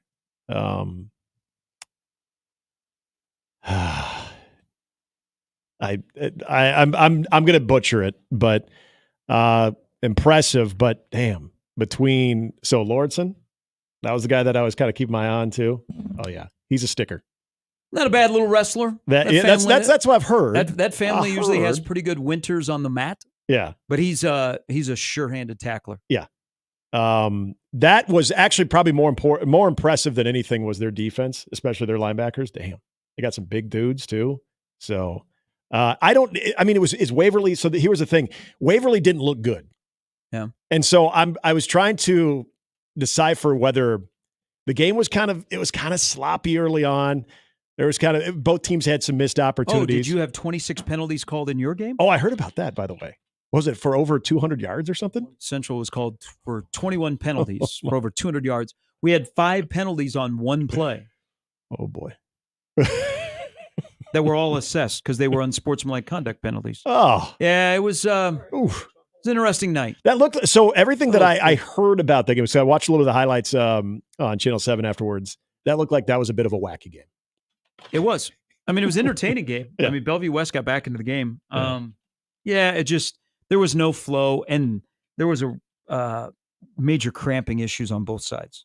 Usually is in the first week. I remember every high school. But the way game. Bennington beat Waverly was impressive. The other game that came down to a goal line stand, Millard North, Millard West. Mm-hmm. And I'm glad that people are on to Caden Vermas, who's committed to Nebraska. I want to project him like 2-3 years down the road because I think he's going to have to develop a little bit in a packed defensive back room. But man, he's got some speed. I saw him last year and I said, he is a dude. And then shortly thereafter, he committed to Nebraska. But he played really well on Friday night. But watching the highlights of that game and talking to some people that were there, boy, did Millard North quickly pivot off the Fred Petito era. Yeah. Well, so the helmets. The helmets are gone. Yep. They have new uniforms. Yeah. Completely different. The swag and the vibe is so much different at Millard North. And basically it's the same players. Yeah. The offense is different. They broke free from the Fred Petito era pretty quickly. There's not really anything that's left that you would go, oh, yeah, that's a guy that was here for 40 years and won championships. Hey.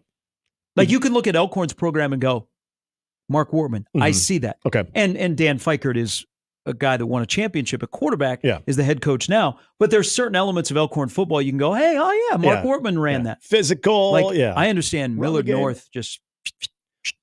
So the Caden Vermas thing, again, these were based on highlights that I saw too. That around the corner, just tight roping down the sideline, like he looked like he wasn't even running. And dudes are just, separating. What the hell though, Millard North students? Disrespecting the property at Lyle Beal Stadium on the fence? My gosh, as they were all celebrating over there, the fence comes down, and then I don't know which player was from Millard North. He stomps on the fence. It's Millard Southfield.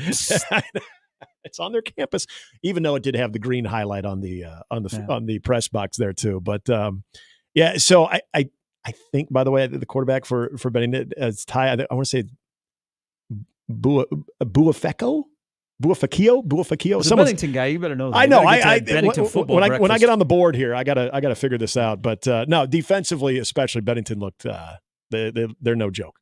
That was impressive. Here is Alan on the 42 Degree The Source by your mom's house hotline. What's on your mind, Alan? Good morning, gentlemen. How are you today? Good. Hey, so I went to the Central WS game, and we were watching it. There was a penalty.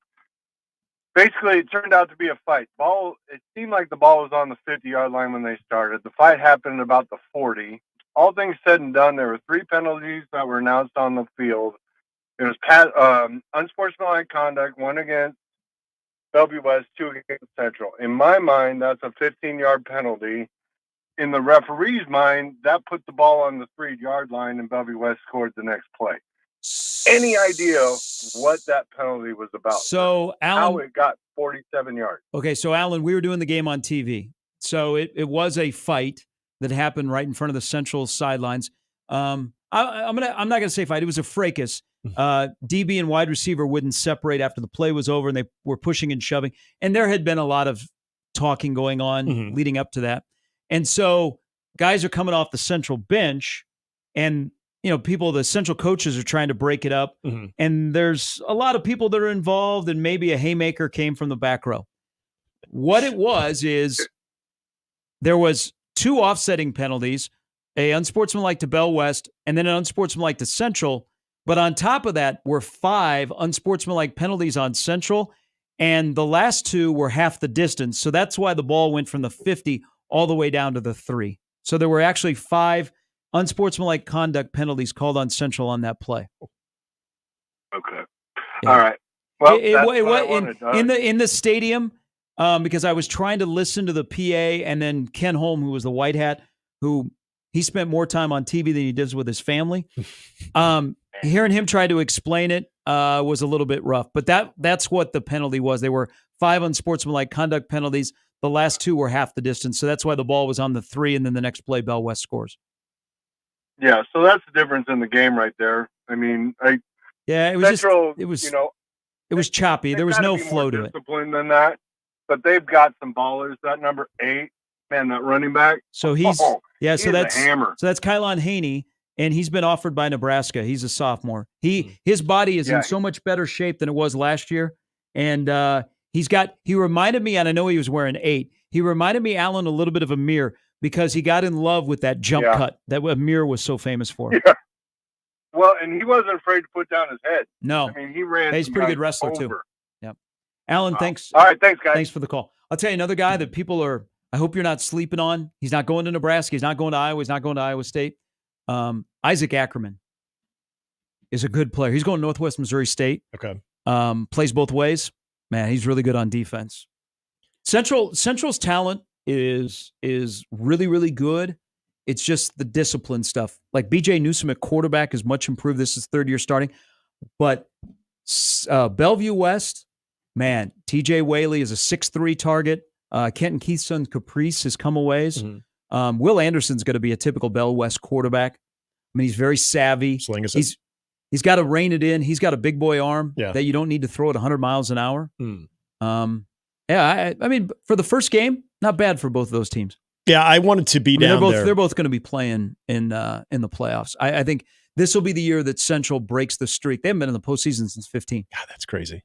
I mean, and this is coming from when I played high school in the late 90s, Omaha Central. Other than the year that we opened up in Millard West, and we thought that would be the one game that we would be able to win because they were also 0 for going into that game. And I think I remember telling you that Pernell Walton, he was out for that game, so we thought, game on, and then all of a sudden we were introduced to a Grigsby. We're like, guy that wasn't even being used at the time too. But they always had, the numbers were always good for Omaha Central.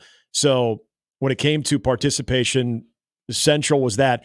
And then it was interesting when it shifted over to basketball, where they went on their basketball run, is where I wonder if that's where they took a little bit of a hit and everybody started going over to Omaha North. They only have, I think they only have 47 players on the varsity. Oh, wow. Okay. That's a lot less than I would have thought then. Like, it's really weird. You look at the roster. They don't have anybody that wears numbers in the 80s or 90s. Single digits, baby. Singles and teens. All right. Andy Kendi, who was busy on Friday night, was busy Saturday, will be extremely busy this week. He'll join us next from KTV on 1620 The Zone.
All right, there'll be a lot of stock footage that'll be shared on KTV this week, on the KTV archives online to watch old Nebraska-Colorado moments. A lot of ABC ones. Andy Kendi joins us now, who I don't know if you've ever had a company vehicle impacted on your trip out to Boulder, but good morning.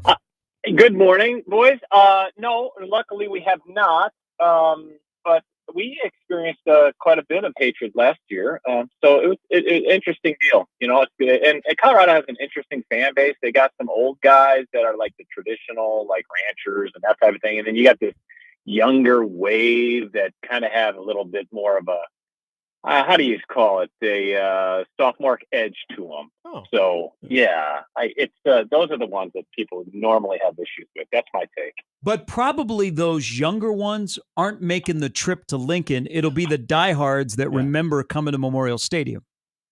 Yeah, I agree with that. But remember, some of those kids have some means to their disposal. So I'm guessing that some of those kids may take a short flight from Denver to Omaha and make it happen. But you never know. I'm just thrilled about it because I think, this is going to be this atmosphere on Saturday will rival, I think, the atmospheres in the last 15 years. I think the only one that, the high water mark in the last 15 has been that Miami game under the lights. Randy Gregory just had the Hurricanes for dinner. And I think that was probably the best atmosphere. And I think Saturday is going to surpass it. I think everybody had this one circled before the season as the home game to go to, as the prices indicate that as well. It's tough to get in. Hey, don't bring your cash and don't plan on sitting. No sit Saturday in Memorial Stadium. So with that said, we've all been through like some epic Colorado games. I was lucky enough when I was in school and started working, the Nebraska-Colorado stretch in the early 90s, there were huge stakes on the line and usually two teams that were in the top 10. But after that game in 01, where Nebraska was 2 and Colorado was 14, they have never played again when both teams have been ranked at the same time. But it's still Colorado. It's still Dion. Is it a bigger thing for the fans on Saturday night or for the program that Colorado is here and playing?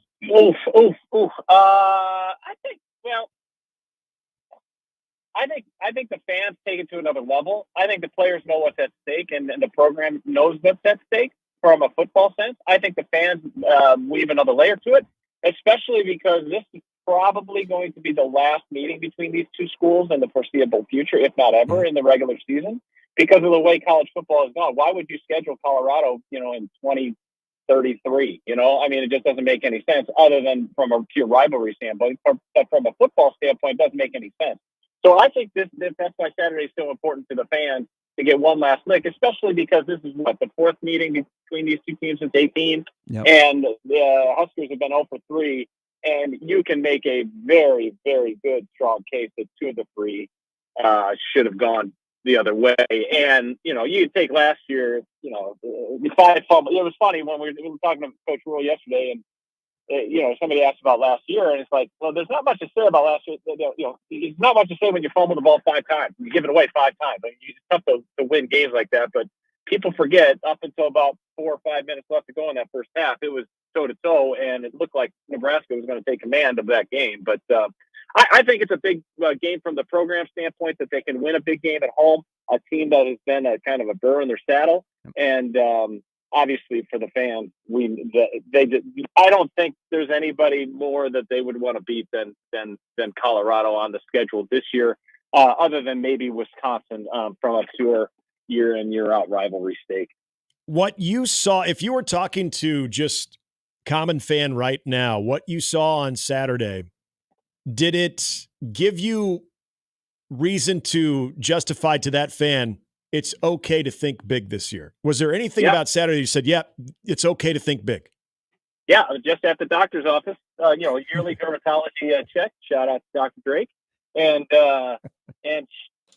she asked about it, and this is what I said. I said, they've got dudes this year, Doc. They really have dudes this year. Like, it's a different deal when you walk up and next to these guys. These are grown men that are playing for Nebraska, which is, I don't know you could say a few, it's tough to make a blanket statement about the entire program, but there are definitely more dudes that look like they're ready for big boy football on this team this year. And they've got a quarterback, we were talking on the sidelines, and I was talking to one of the security guards, and he was like, man, is it different when you have a quarterback? I'm like, yeah, no kidding, right? I don't know if I said kidding, but I said, no kidding. And it was one of those deals, like a quarterback makes everything a little bit smoother. And it's not, and this is not to disparage the ones before.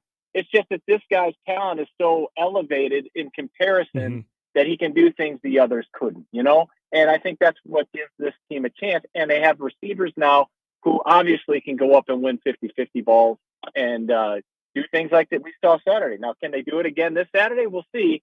I think they're going to be able to move the ball. The question I have is, can the defense slow down Colorado? Because obviously they've got weapons galore. The fan that is irate at Colorado, hates CU, had urine thrown on them when they've been to Boulder, lost a wheel, a windshield, and they don't like losing to Colorado 3 in a row. Do you think they're upset at Matt Rule, who yesterday took the high road and lowered the temperature from midfield prayer gate from last year?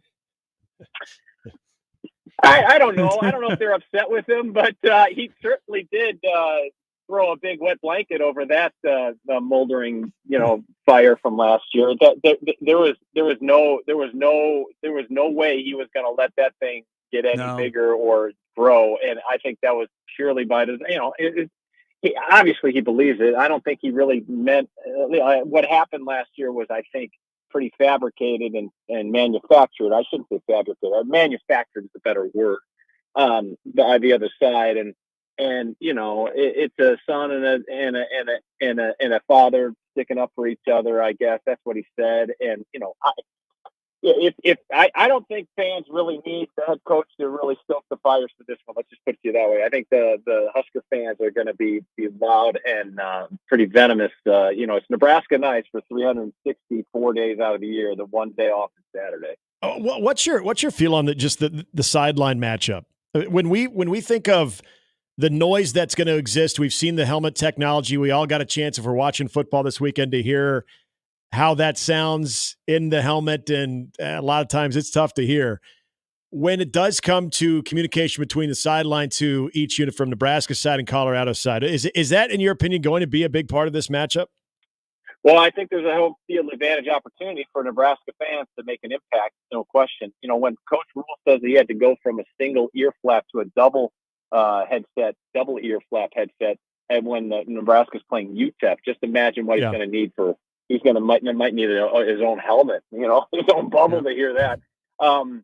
And I do think it had an effect on Saturday. I mean, you saw there was a couple of times where UTEP had trouble like getting the playoff or at least hearing signals or what have you. And I do think that's going to play a role. The communication cuts off at 15 anyways. And I know that Colorado at times like to speed this thing up. So I do think that the more crowd noise that plays a part of in between plays will really affect their ability to communicate. And I thought maybe an underplayed storyline, and this is really inside football, but the fact that they changed sidelines, it doesn't make you go, man, why didn't they do that like 5-10 years ago? Like that. I mean, it seems so basic. Like it's 100 degrees on that other side and like 75, 80 in the shade. And they were shaded for like 3/4 of the game. And, they already got this big black placards that are shading the signal colors in. I'm like, yeah, of course you should be on the sideline. And what we didn't even realize, and Coach Rule brought up last week, is like he's got to deal with the sticks because the sticks are on the opposite side of the press box and the whole bit. And it's like, oh yeah, why didn't they do this 20 years ago? But I get it. But now I think that's a definite advantage that I don't think many people paid attention to on Saturday. And from a signal standpoint, I think Nebraska, and being an older veteran group, especially on defense, I think that's really just going to play a role. Hey, you had some newbies on Football Friday. How did Operation Football go? Well, you know what they say, the biggest improvement, we're going to take a leap between week 1 and week 2, baby. That first segment was rough. Oh, okay. Hey, by the way, our game was still going on when you hit the air, so that You know. Oh yeah. In fact, yeah, it was one of those deals where like, hey, maybe we dropped that first segment from our mind because we don't need some added embarrassment. Yeah, it was just a variety of things. I mean, it's a group effort, and I will say that there were some bumpy moments in that first segment, but the biggest thing that we did was the monster matchup was awesome between Millard West and Millard North, and Millard North has got some dudes. And I think Millard West, they're going to win plenty of games, no question. And, the games that you guys were talking about, the Bell West Central. Bennington game, Bennington game also was part of it, and they've got some players as well. But the Philly was at Papio South, which is a rivalry game, which was pretty amazing, too. So, and Gary, your game, oh, my goodness, my guy left at 21-21. I'm like, sorry, dude, we got to show all TV highlights because this is really what it came down to. I mean, that was an incredible game, and Central's going to win some games. Bellevue West is going to win some games. So, and then try to keep tabs on Millard South and what have you on that deal. It was an interesting Friday. Let's just put it this way, but we will be better this week, I promise. And it'll be really interesting because Friday night, Millard North takes on Cherry Creek. Yep. And Dave Logan is the head coach. Is he really? I didn't know that. The former Broncos, Dave Logan? Yeah, who is the radio voice of the broadcast guy. Yeah, interesting. Yeah. Wow. And the Cherry Creek that's the Elway. Elway lives in Cherry Creek. I think it's Creek. I think his kids went there back in the day. Yep. So that should be fun. Yep. You know what? People don't understand. What you guys pull off on Friday nights during high school football season is amazing because there are so many moving parts and people that are doing things that they don't normally do during the week, like shooting and editing highlights. So I appreciate and I love watching you guys because I don't think people fully understand behind the scenes. That is the way that coordination goes is crazy.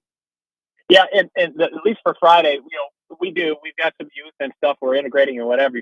But it was pretty amazing. You go on in the open hits, and normally you're confident and you don't have a net.